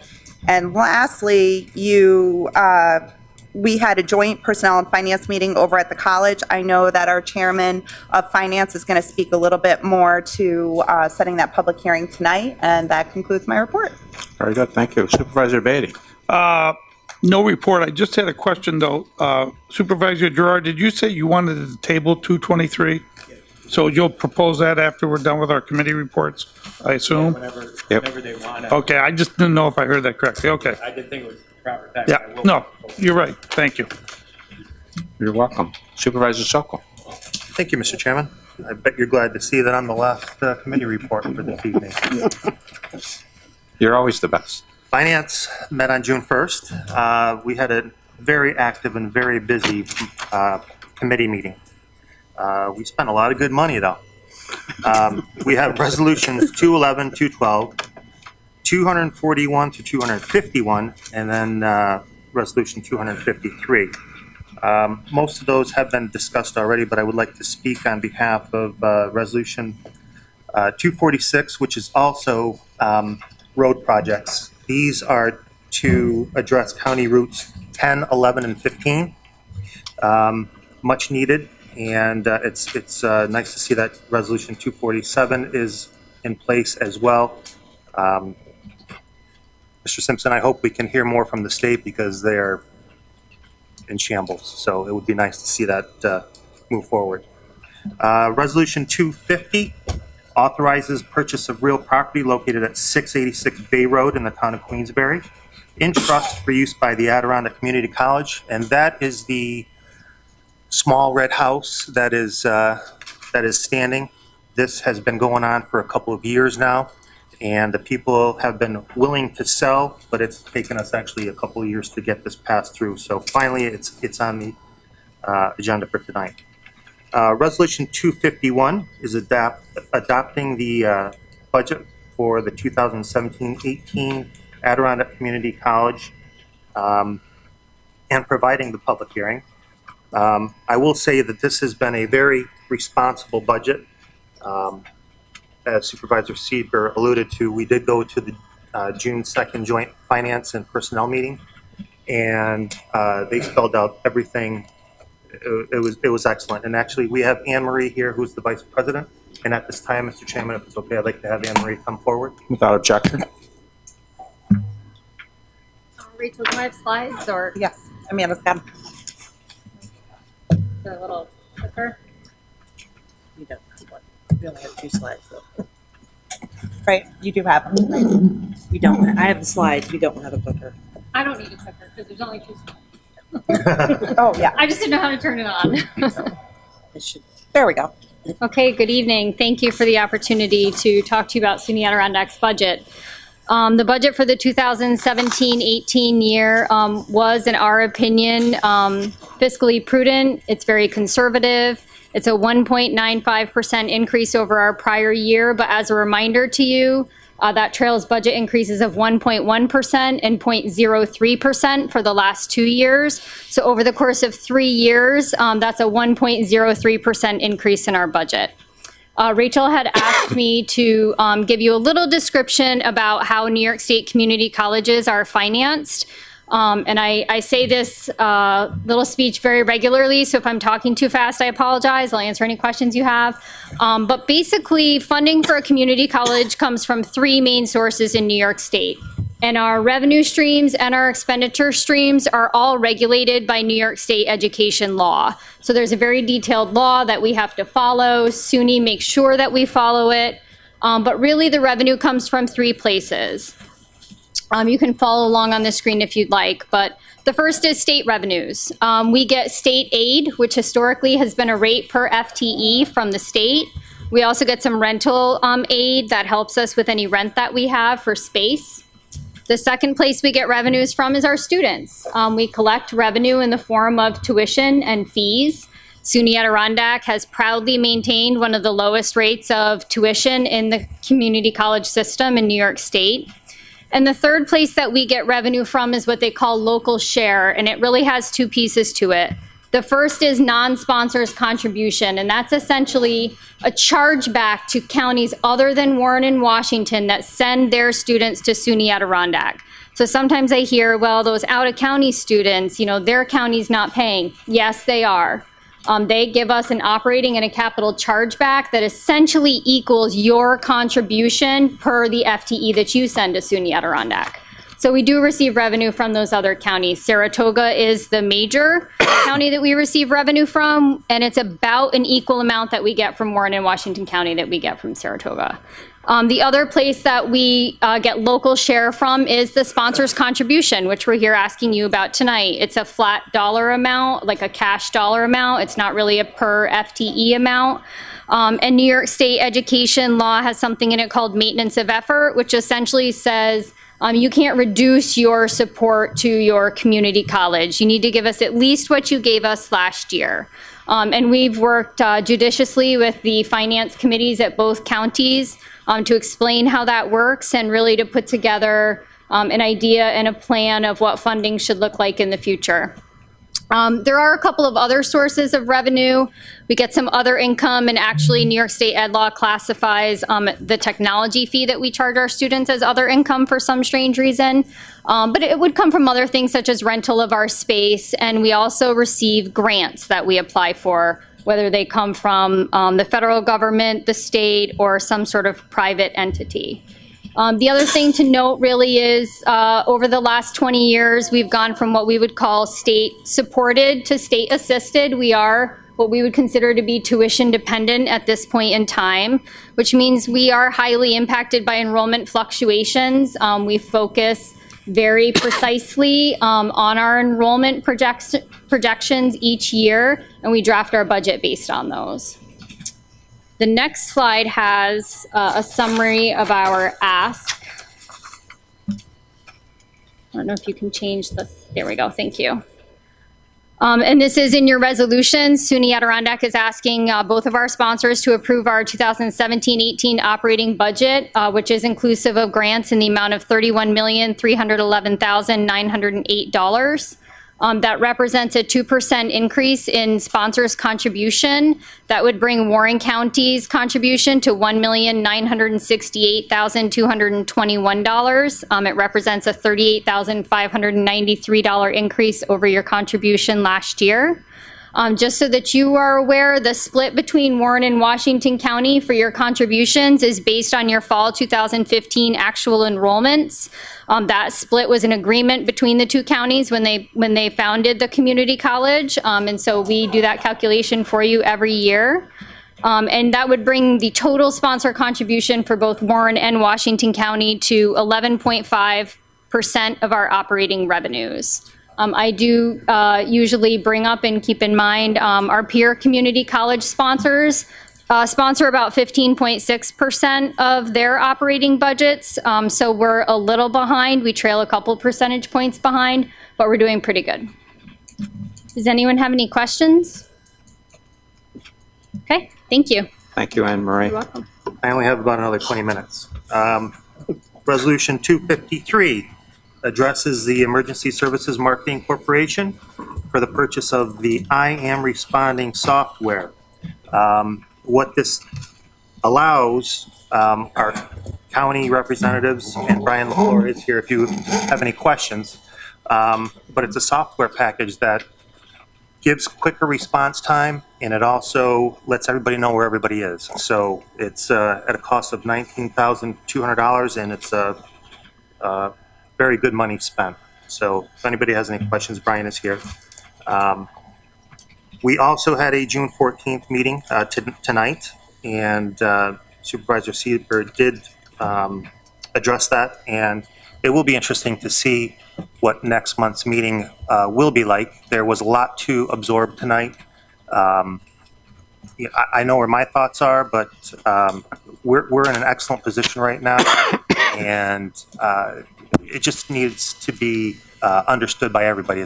There's a lot of material, but we'll have a couple weeks to absorb it, so hopefully we'll hear some good things. And then lastly, I would like to have the Treasurer, Mike Swan, come up, please. Good evening, everybody. Real quick, I think we put out the notice today. Sales tax is up 2.9% over last year's collections. That's real good. Keep the thumbs up on that one. The closing on the remaining bond for the bank expansion and for the NSTEM project at Adirondack will be tomorrow. That's a total of $14.5 million. We did real well on the interest rate on that when they were sold. We got 2.7% interest. We were projecting 3.5%. So that's really good. As soon as you mean a court expansion, not today. Yeah, he meant court expansion. I'm sorry, court expansion. I'm sorry. What did I say? We don't have any bank buildings. I'm thinking of the bank that bought it actually bought all of the bonds, which is unusual, which was good for us. It's a Bank of America, so that made the closing a lot better and a lot quicker. And that's about it. I was something else I was gonna say, but I lost my train. So. Thank you, Mike. Yep. And that concludes my report. Thank you, Mr. Chairman. Wow, you're welcome, as usual. Never a dull moment. Well, now the report from the county attorney. Brian? No report, Mr. Chairman. Thank you. No report. Reading of communications. Report of criminal and family workloads for April 2017 from the Warren County Probation Department. Warren, Washington County IDA audited financial statement and auditor's report for the year ending December 31, 2016. ProAct discount utilization report for the period of January 2016 through April 2017. Excuse me. Capital District Regional Off-Track Betting Corp. March 2017 surcharge check in the amount of $4,057. Monthly report from the Warren County Department of Weights and Measures for the months of January through May 2017. We received 2 notices of public hearings from the Warren, Washington County CDC. The first was on the proposed Silver Bay Association for Christian Conference and Training Project. That was held on June 7th in the town of Hague. The other is for a proposed Aviation Hospitality LLC project. That'll be held on June 19th at 10 a.m. in the town of Queensbury. We also received an email from Donna Trottier opposing a plastic bag ban or charge. That was emailed to all members of the board on Monday, and it will be placed on file with the meeting minutes. Very good. Reading of resolutions. Proposed resolution numbers 211 through 253 were mailed. Proposed resolution numbers 236, 242, and 252 were amended after mailing. Revised resolutions were emailed to the board and posted to the county website earlier in the week, and printed copies are in your folders. A motion is needed to approve the amendments to resolution numbers 236, 242, and 252. Chair will entertain a motion for those amendments. Mr. Dickinson and Mr. Thomas on the second. All in favor? Aye. Opposed? Carried. Okay, proposed resolution number 254 and 255 were approved after mailing. Copies of those are in your folders. They were emailed to the board earlier in the week, and they were both posted to the website. And a motion is needed to bring 254 and 255 to the floor. Chair will entertain a motion on 254. Mr. Sokol, second. Mr. Gerard? All in favor? Aye. Opposed? Carried. No, I will. Right now, we will move on to our resolutions. Mr. Gerard? You have a motion regarding Motion 223. 223, could I table that motion? to We have a motion to table 223. We have a second from Supervisor Excuse me, Leggett. 223? 223. I'm sorry, yes. 223, we have a motion, Gerard, second, Supervisor Leggett. Motion to table for closes discussion. Are you ready for the question? All those in favor of tabling 223 signify by saying aye. Aye. Opposed? Carried. Are there any additional motions to table? Supervisor Simpson. Mr. Chairman, I would like to make a motion to table 242. Resolution. It's saying that we're gonna, that this money is uncollectible, the $550,000. I don't agree that it's uncollectible. All righty. We have motion. Is a second by Mr. Dickinson. Motion to table for closes. Any discussion? Are we ready for the question? Yeah. Discussion? No discussion after there's a motion to table. I'm sorry. Are we ready for the question then? This is a motion to table on 242. Are we ready for the question? All those in favor of the motion to table signify by saying aye. Aye. Opposed? The motion is carried. Now discussion on resolutions. Mr. Stroud. Yes, I would like to have a roll call vote, rather, on resolutions 239, 250, and 251. And the reason why I'm requesting roll call votes on those three is because I'm on the SUNY Adirondack Board of Trustees, and I would like to recuse myself from any discussion or voting on SUNY Adirondack financial issues. Could you confirm that one more time? 239, 239, 250, 250, 251. 251. Are all roll call.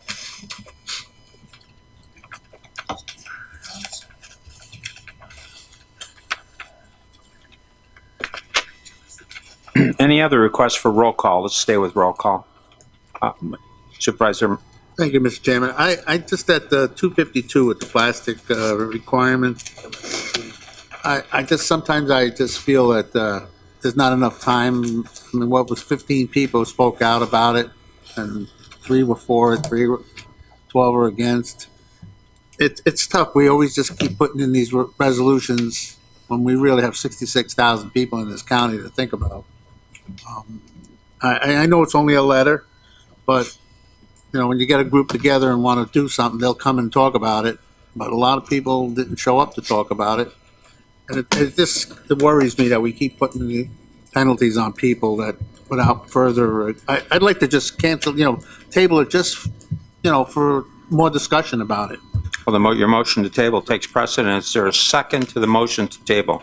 Mr. Beatty, a motion is second by Mr. Beatty. Discussion is ended. Are we ready for the question? All those in favor of tabling 252, is that correct? Yeah. 252 signify by saying aye. Aye. Opposed? Opposed. All right, let's, we should do a roll call on that. Let's Is there any begin, discussion? not on a motion to table. Well, his original motion was to have a roll call. I have something to say. He said he wanted to put it on roll call, and then he. I thought he said he wanted to table. No, it's the motion is to table. Okay. Supervisor It wasn't the Dickinson. roll call. We ready? There's no roll call. No. Okay, Supervisor Thomas. Supervisor Thomas? Yes. Yes to table? Supervisor Leggett? Yes. Supervisor Gerard? No. No. Ms. Bramer? No. Mr. McDonald? No. Yes. Yes. No. Yes. No. Yes. Yes. Yes. No.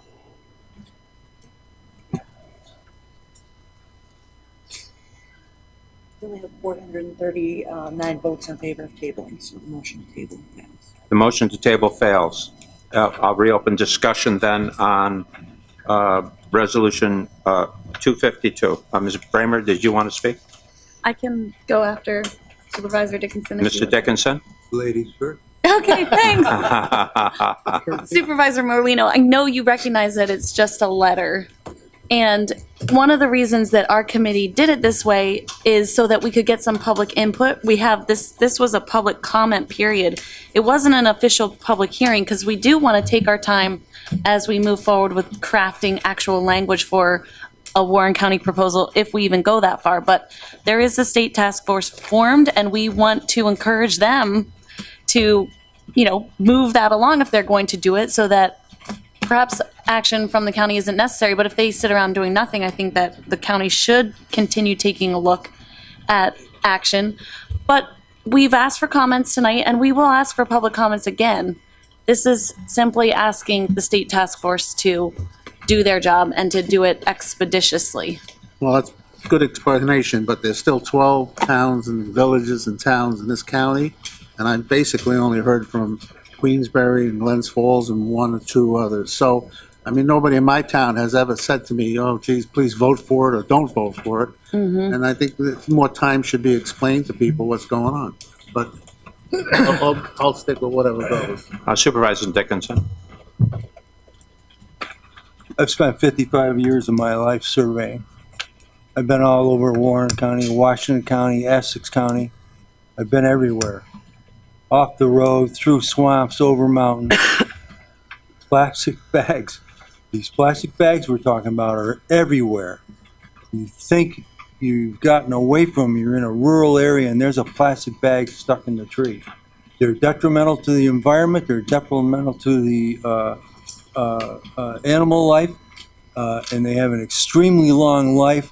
They do not degrade. They just break down into smaller and smaller parts. It's a definite problem. I do not see a problem with using reusable bags. I have a trunk full of them. I don't see a problem with it. But I do see a problem with the plastic bags, and I think it needs to be addressed.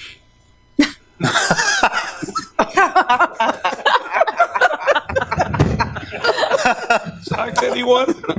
Gene, do you think that bag's been reused? That might not count as a single-use bag under our legislation. Supervisor Simpson.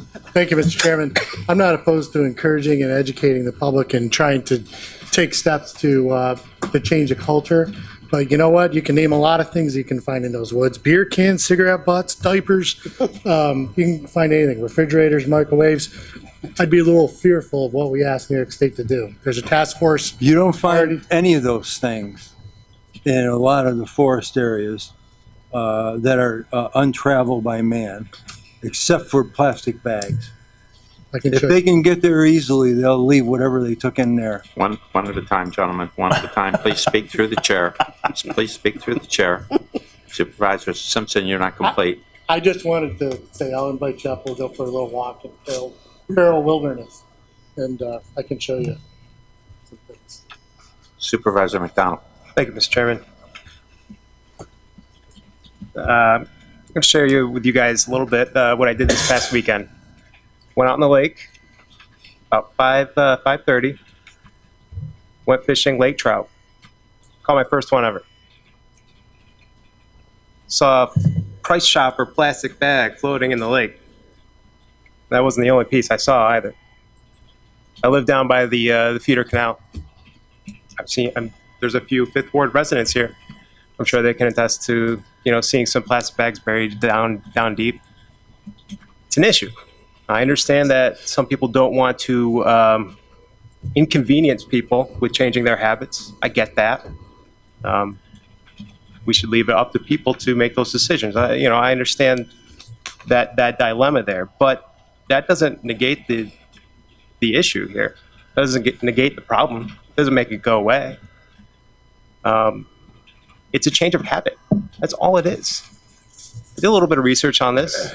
Britain did this 2 years ago. The whole country enacted legislation on single-use plastic bags. Within 6 months, 85% reduction. California is the 6th largest economy in the world, bigger than France. They have an outright ban. Now, I'm not saying that I have all the data necessary to say we need to ban, we need to tax, we need this, that, and the other. But what I am saying is that I think we should task the state with acknowledging the problem and putting the resources to use to figure out the best way to address the issue. Sitting on our hands and saying, well, there's that in the forest. Come on. We change habits with seatbelts. What about styrofoam? I mean, what about PCBs? That was okay once upon a time. I think it's okay to ask the state to look into this further. I support this resolution. Thank you. Welcome. Supervisor Thomas. I was just wondering if we could change habits about the litter along our highways, or enforce it, or maybe get some people that are receiving public money to clean up some of this litter.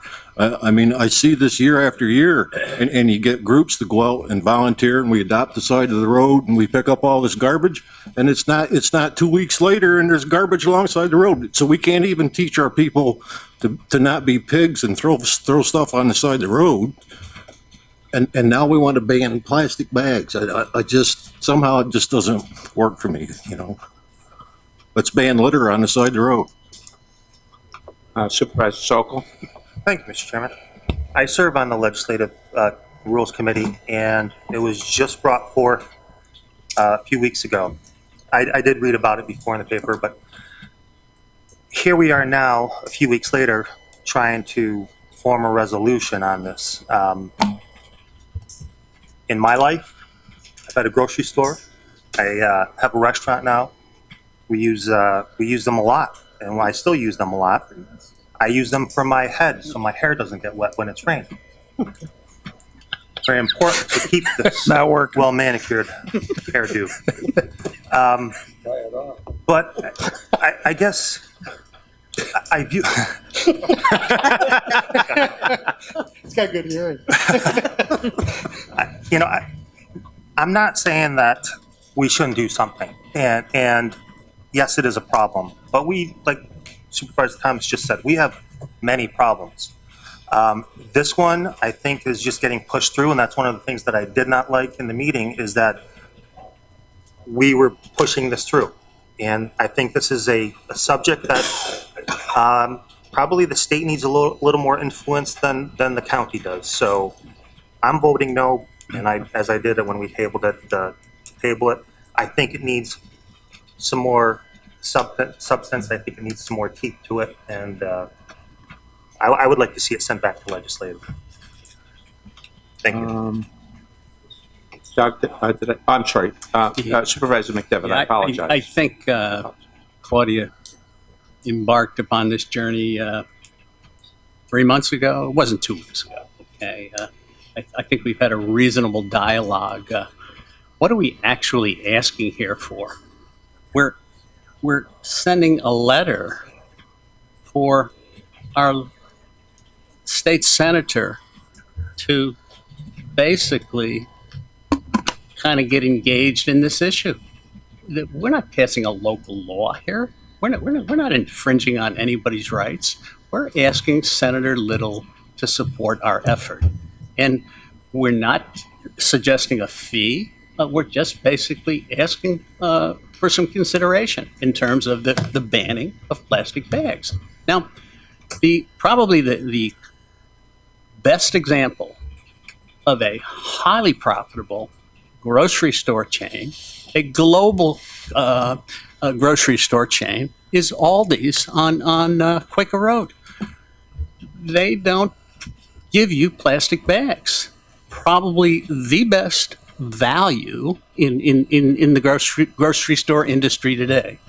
So those folks have changed their habits. They do it. It seems to be all okay. And this is a very, very busy supermarket enterprise. So I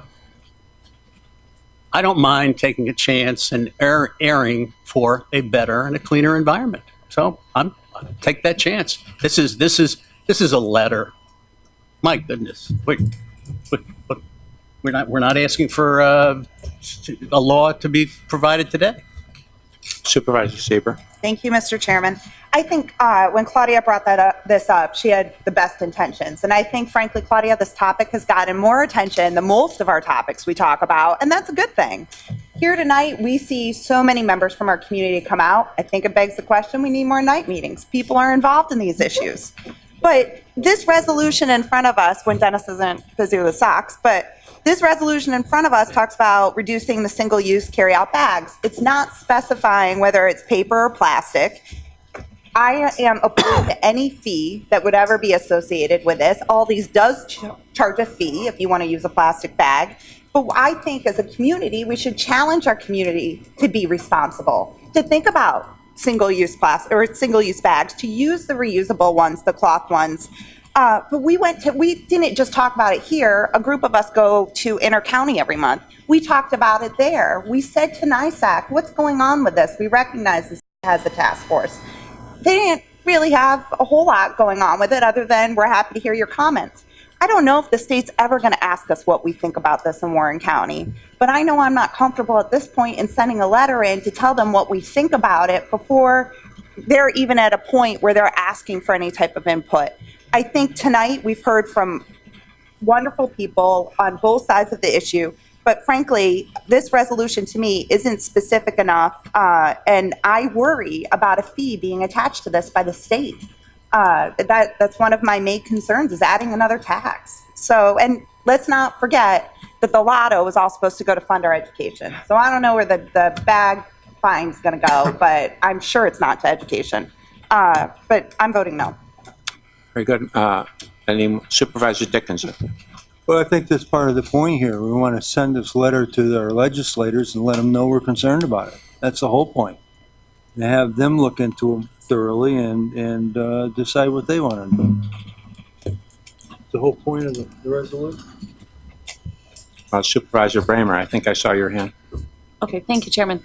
I just want to address 2 points. Matt, Supervisor Sokol, this was certainly not rushed. We brought this to environmental concerns first, and then it came to legislative, and then we tabled it last month. It was ready to be voted on in May, but we waited, gave people more time to think about it, and now it's here in June. I mean, this was certainly not something that we have rushed through.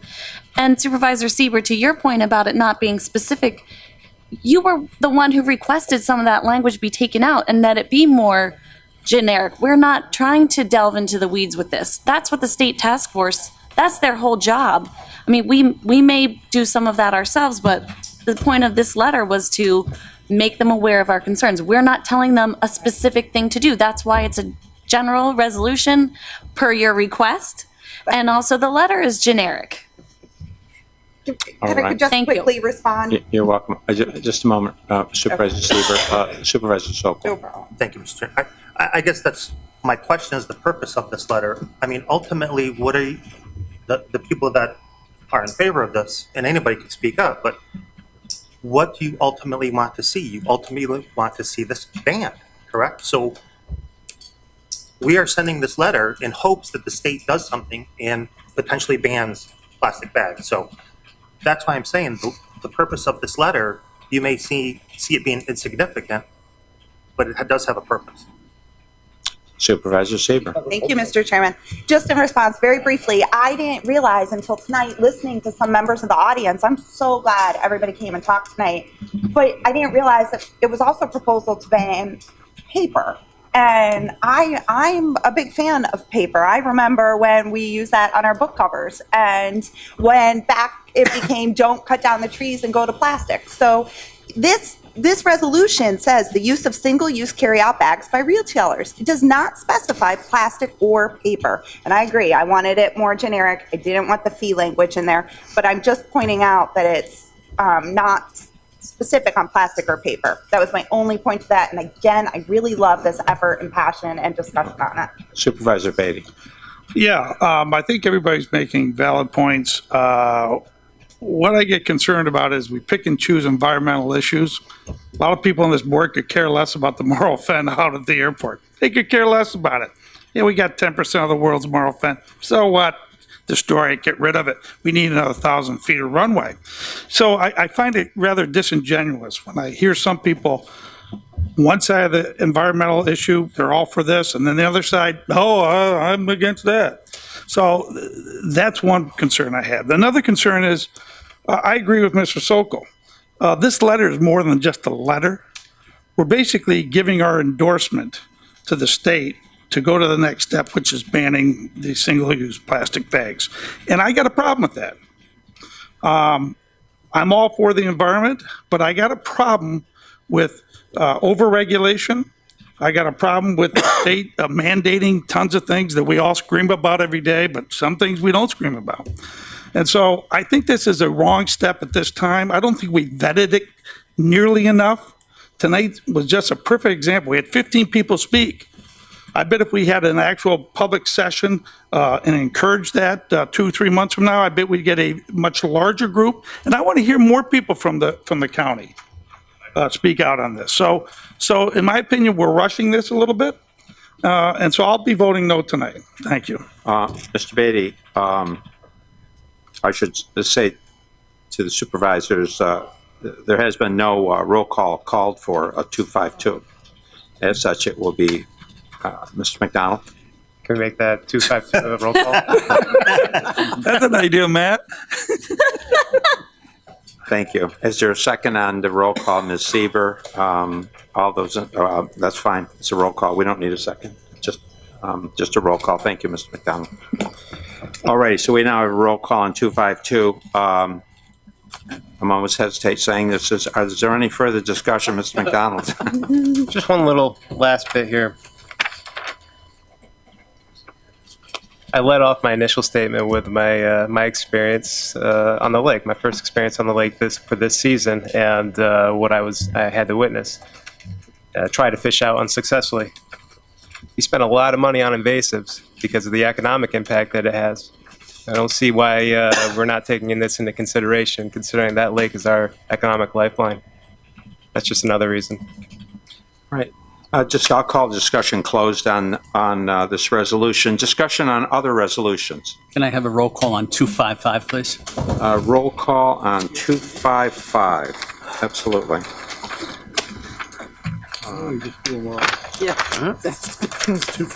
Any other discussion on any other resolutions? Mr. Beatty, Supervisor Beatty. I don't know if it's appropriate to discuss a resolution that's been tabled, so probably not. Okay. Alrighty. Any other discussion on resolutions? All right. Ms. Bramer. Sorry, on 254, 254. has that letter already been sent, the June 9th? No, No? it needs approval of the board. Okay, so this will approve sending the letter, okay. Yeah. Any other discussion on resolutions? There being none, I'll close the discussion on resolutions.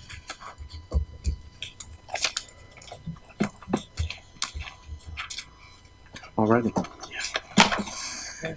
Ready to vote. Resolution 211, making supplemental appropriations. Mr. Thomas? Yes. Mr. Leggett? Yes. Mr. Gerard? Yes. Mr. McDevitt? Yes. Ms. Bramer? Yes.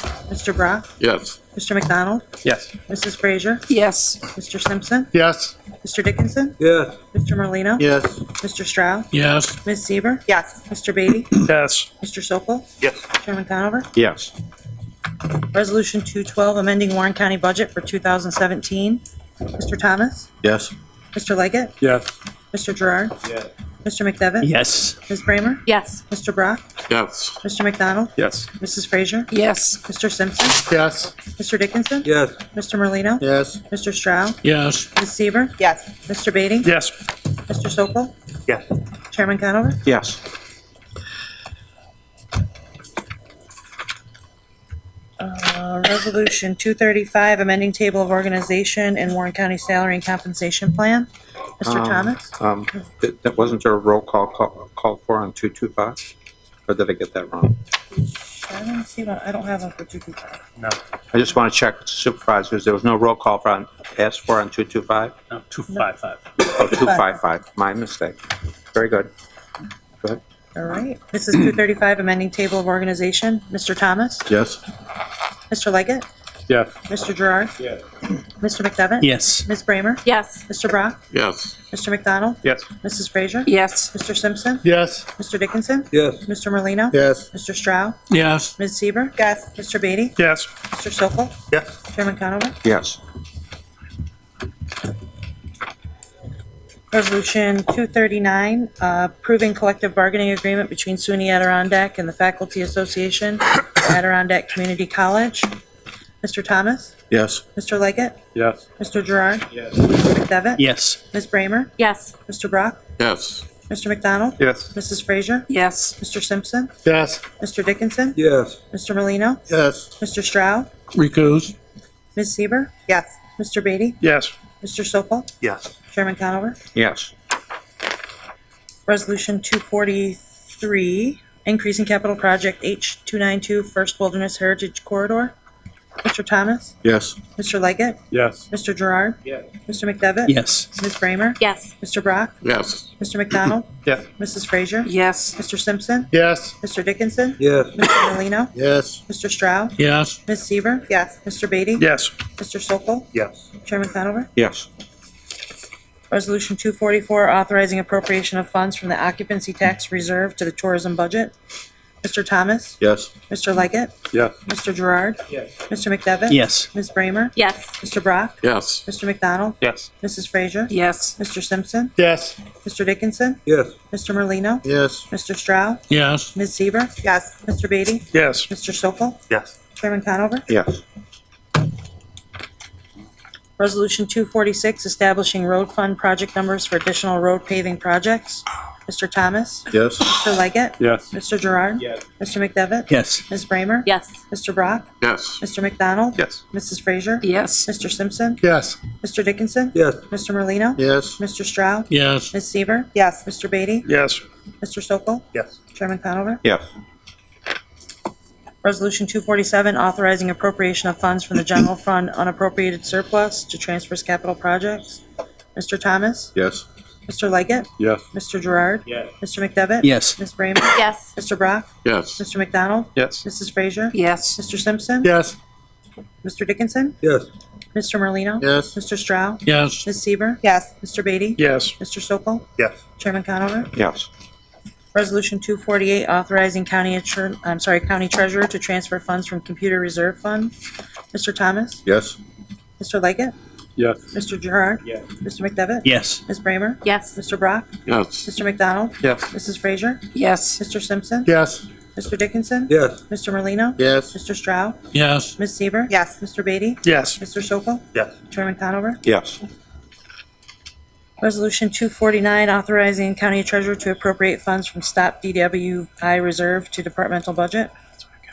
Mr. Thomas? Yes. Mr. Leggett? Yes. Mr. Gerard? Yes. Mr. McDevitt? Yes. Ms. Bramer? Yes. Mr. Brock? Yes. Mr. McDonald? Yes. Mrs. Frazier? Yes. Mr. Simpson? Yes. Mr. Dickinson? Yes. Mr. Merlino? Yes. Mr. Stroud? Yes. Ms. Seaver? Yes. Mr. Beatty? Yes. Mr. Sokol? Yes. Chairman Conover? Yes. Resolution 250, authorizing purchase of real property located at 686 Bay Road in the town of Queensbury and trust for use by Adirondack Community College. Mr. Thomas? Yes. Mr. Leggett? Yes. Mr. Gerard? Yes. Mr. McDevitt? Yes. Ms. Bramer? Yes. Mr. Brock? Yes. Mr. McDonald? Yes. Mrs. Frazier? Yes. Mr. Simpson? Yes. Mr. Dickinson? Yes. Mr. Merlino? Yes. Mr. Stroud? Recuse. Ms. Seaver? Yes. Mr. Beatty? Yes. Mr. Sokol? Yes. Chairman Conover? Yes. Resolution 251, approving tentative operating budget for fiscal year 2017-18 for Adirondack Community College and providing for public hearing. Mr. Thomas? Yes. Mr. Leggett? Yes. Mr. Gerard? Yes. Mr. McDevitt? Yes. Ms. Bramer? Yes. Mr. Brock? Yes. Mr. McDonald? Yes. Mrs. Frazier? Yes. Mr. Simpson? Yes. Mr. Dickinson? Yes. Mr. Merlino? Yes. Mr. Stroud? Recuse. Ms. Seaver? Yes. Mr. Beatty? Yes. Mr. Sokol? Yes. Chairman Conover? Yes. Resolution 252, authorizing letter requesting legislative action aimed at reducing use of single-use plastic bags. Mr. Thomas? No. Mr. Leggett? Yes. Mr. Gerard? Yes. Mr. McDevitt? Yes. Ms. Bramer? Yes. Mr. Brock? Yes. Mr. McDonald? Yes. Mrs. Frazier? No. Mr. Simpson? No. Mr. Dickinson? Yes. Mr. Merlino? No. Mr. Stroud? Yes. Ms. Seaver? No. Mr. Beatty? No. Mr. Sokol? No. Chairman Conover? Yes. That only got a vote of 448 votes, so that fails. Motion fails. What was the vote total, please? The vote total was 448 votes in favor, 350 against, and there are 202 votes absent. So it did not pass? It did not pass. It Thank needs 501 votes in the affirmative to pass. Okay, thank you. It's 250. Resolution 253, authorizing agreement with Emergency Services Marketing Corporation for purchase of IM responding software and authorizing transfer from a contingent account. Mr. Thomas? Yes. Mr. Leggett? Yes. Mr. Gerard? Yes. Mr. McDevitt? Yes. Ms. Bramer? Yes. Mr. Brock? Yes. Mr. McDonald? Yes. Mrs. Frazier? Yes. Mr. Simpson? Yes. Mr. Dickinson? Yes. Mr. Merlino? Yes. Mr. Stroud? Yes. Ms. Seaver? Yes. Mr. Beatty? Yes. Mr. Sokol? Yes. Chairman Conover? Yes. And Resolution 255, approving internship agreement for college graduate and waiving requirement of the intern policy. Mr. Thomas? Yes. Mr. Leggett? Yes. Mr. Gerard? Yes. Mr. McDevitt? No, but let me give you my rationale if I can. I'm in support of an intern program. I think it can be a valuable avenue for students, particularly students from Adirondack. But I also do believe that people ought to be paid for their services. So, Ms. Bramer? Yes. Mr. Brock? Yes. Mr. McDonald? Yes. Mrs. Frazier? Yes. Mr. Simpson? Yes. Mr. Dickinson? Yeah. Mr. Merlino? Yes. Mr. Stroud? Yes. Ms. Seaver? Yes. Mr. Beatty? Yes. Mr. Sokol? Yes. Chairman Conover? Yes. And you select another.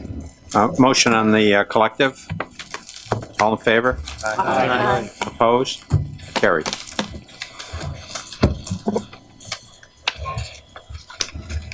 Privilege of the floor. Is there anyone wishing to address Mr. Whitehead? Thank you. I hope in the future that you will authorize that letter that goes out to the governor. And in the meantime, I hope that each and every one of you would do what I do and keep a reusable bag in your trunk. It's the least we can do for the environment. I do want to correct the record on one issue and point out the fact that the Marl Fen appears in the New York database starting in 1948. So if you do the math and you think about statements that have repeatedly been made about when it might or might not have been created, most geologists will say it's at least 10,000 years old. New York State says 1948. Take it for what it's worth. And again, I agree with what Mr. Beatty said. I hope you spend as much time thinking about the Marl Fen in the future as you've spent on plastic bags. Both worthy discussions. Thank you. Anyone else wishing to address the board? Briefly, by the way, marl is a rock. It started at the bottom of the sea when this area was under the sea. Hard rock, not clay. Two, as was pointed out to me, I was referring to 223 earlier this evening, not 224. As I said, I apologize and thank you for the correction. Last but not least, you mentioned Aldi stores. I shop there. What Aldi does, one, they only have paper bags. Two, they charge you for them. And you would be amazed standing in line there how many people bring their little cloth bags, as opposed to Hannaford, who gives away free plastic bags if you even breathe. Put a letter together. Put a 50-cent fee on all plastic bags, or 25-cent. Aldi, or go down to Aldi's, just see it. They've already solved your problem. Thank you. You're welcome. Anyone else wishing to address the board? Announcements. Supervisor Stroud. Yes. Today is June 14th. 3 days away from a famous event. Dr. Joseph Warren, born June 11th, 1741, died June 17th, 1775. This county is named after him. Why? A Boston boy. He was a Mason. He was a Grand Master of the Masons. He played a leading role in the American Patriot organizations that were going on underground and then surfaced in opposition to what the British were doing and the taxes in the early days. And then in 1775, when George Washington put his farmer army and seized Boston, but not for long, the British in the Battle of Bunker Hill would make several attacks up Breed's Hill, which is the hill they were actually on. On the third charge, George Washington knew that his farmer army, unless they escaped, would not be there to fight the British on another day. So we needed a few volunteers to offer to stay behind and keep firing at the British to slow them down while the farmer soldiers were able to escape. Volunteering for this job. Everyone knew what that meant. Now, one of the officers said, I volunteered to do that. And George Washington said, no, you're too important. I need you. And he said, no, I'm a regular soldier and I'm staying. And sure enough, the British charged up Breach Hill, recognized Dr. Joseph Warren, and shot him. He died June 17, 1775, and our county is named after him. We're only 3 days away from that anniversary, 242 years ago. Now, some people wonder, was Dr. Joseph Warren ever in Warren County? Technically, no. Although, in the bicentennial in 2013, there were reports of people seeing him here and abouts, if you know what I mean. The 7-Eleven. Did all the lot of drinking good, John? No, he was here for the bicentennial celebration, don't you remember? Very handsome guy, if I remember well. You know? All right, so I just thought I'd mention that our county is named after Dr. Joseph Warren, and since this anniversary is only 3 days away, I thought I should mention it. Very appropriate. Any other announcements? Ms. Bramer? I do, thanks. I sent an email out about a responsible boating initiative that I am working on with DA Hogan and the Lake George Park Commission, and we're having that meeting next Thursday morning. So supervisors, I do invite you to attend. And if there's anyone that you know of that's on the lake or a marina operator that you think would be important to have there, let me know and I can certainly extend the invitation to them as well. This is something that we are trying to get off the ground based on a national initiative called Operation Dry Water, and it is focused on making sure that there's awareness and social responsibility about drinking and boating, the same as there is now about drinking and driving. No one would think about getting behind the wheel when they're drunk, and they shouldn't be thinking about getting behind a boat steering wheel to be a captain if they've been drinking. So we want to put like a social stigma on that, and there will be an enforcement effort as well, but we're trying to make it more of a positive swing. And, you know, considering the events of last year, we are going to be using a tagline of Remember Charlotte, and that is with the permission of the family. So we're developing that now, and I'd like some key stakeholders to be involved. If you're interested or know people who would be, please let me know. Very good. Did I see Supervisor Brock? Yeah, I wanted to add on to what John Stroud was saying about Dr. Joseph Warren. Now, I'm not going to give you a lot of detail about this, but we don't realize this was a man who gave his life, and he never really was never known as a big hero. But going up Bunker Hill or Breed's Hill, the British were decimated trying to go up it. The American forces generally ran. They didn't stand and fight, but because of Joseph Warren, they stood and fought. He died. He was stabbed, I don't know how many times. And shortly thereafter, when they went to, when Washington went to New York, they the British outmaneuvered Washington easily. They came up and around, and he was on Brooklyn Heights, and he was able to move across to Manhattan because of Joseph Warren. The British could have taken the Americans, but they didn't because they were so impressed with the fight that the Americans had shown. And he's an example of what I think what happens is most people in history are become well known and everybody goes, wow, what a great guy. But most history is made up of people that we never hear about. These are people who, it's kind of like a lot of us, who do really important things. Nobody ever hears about it, but they do things that make our country what it is.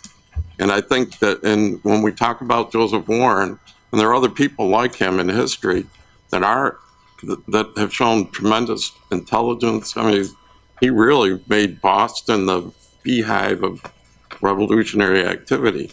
But it was because of him that we have our freedom today.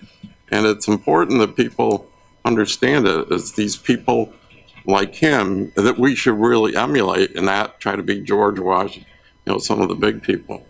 And that's my going along with John.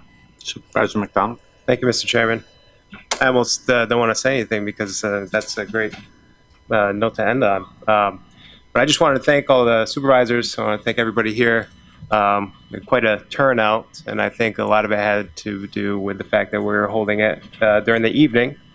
Nobody had to leave work. Nobody had to take a vacation time, sick time, what have you, to come participate in their local government. And it makes it easier for me as well. As a sitting supervisor, I didn't have to negotiate my schedule with work or take time off. This is very nice, and I appreciate that. And if I would like to see if there's any interest in scheduling another one later on this year, maybe October, November, something like that. Is there any interest in that? Besides Dennis? Let me canvass the board. You got it. Alrighty, motion to adjourn. Motion, Mr. Simpson, second, Mr. Stroud. All in favor? Aye. Opposed? We are adjourned. Thank you, everyone.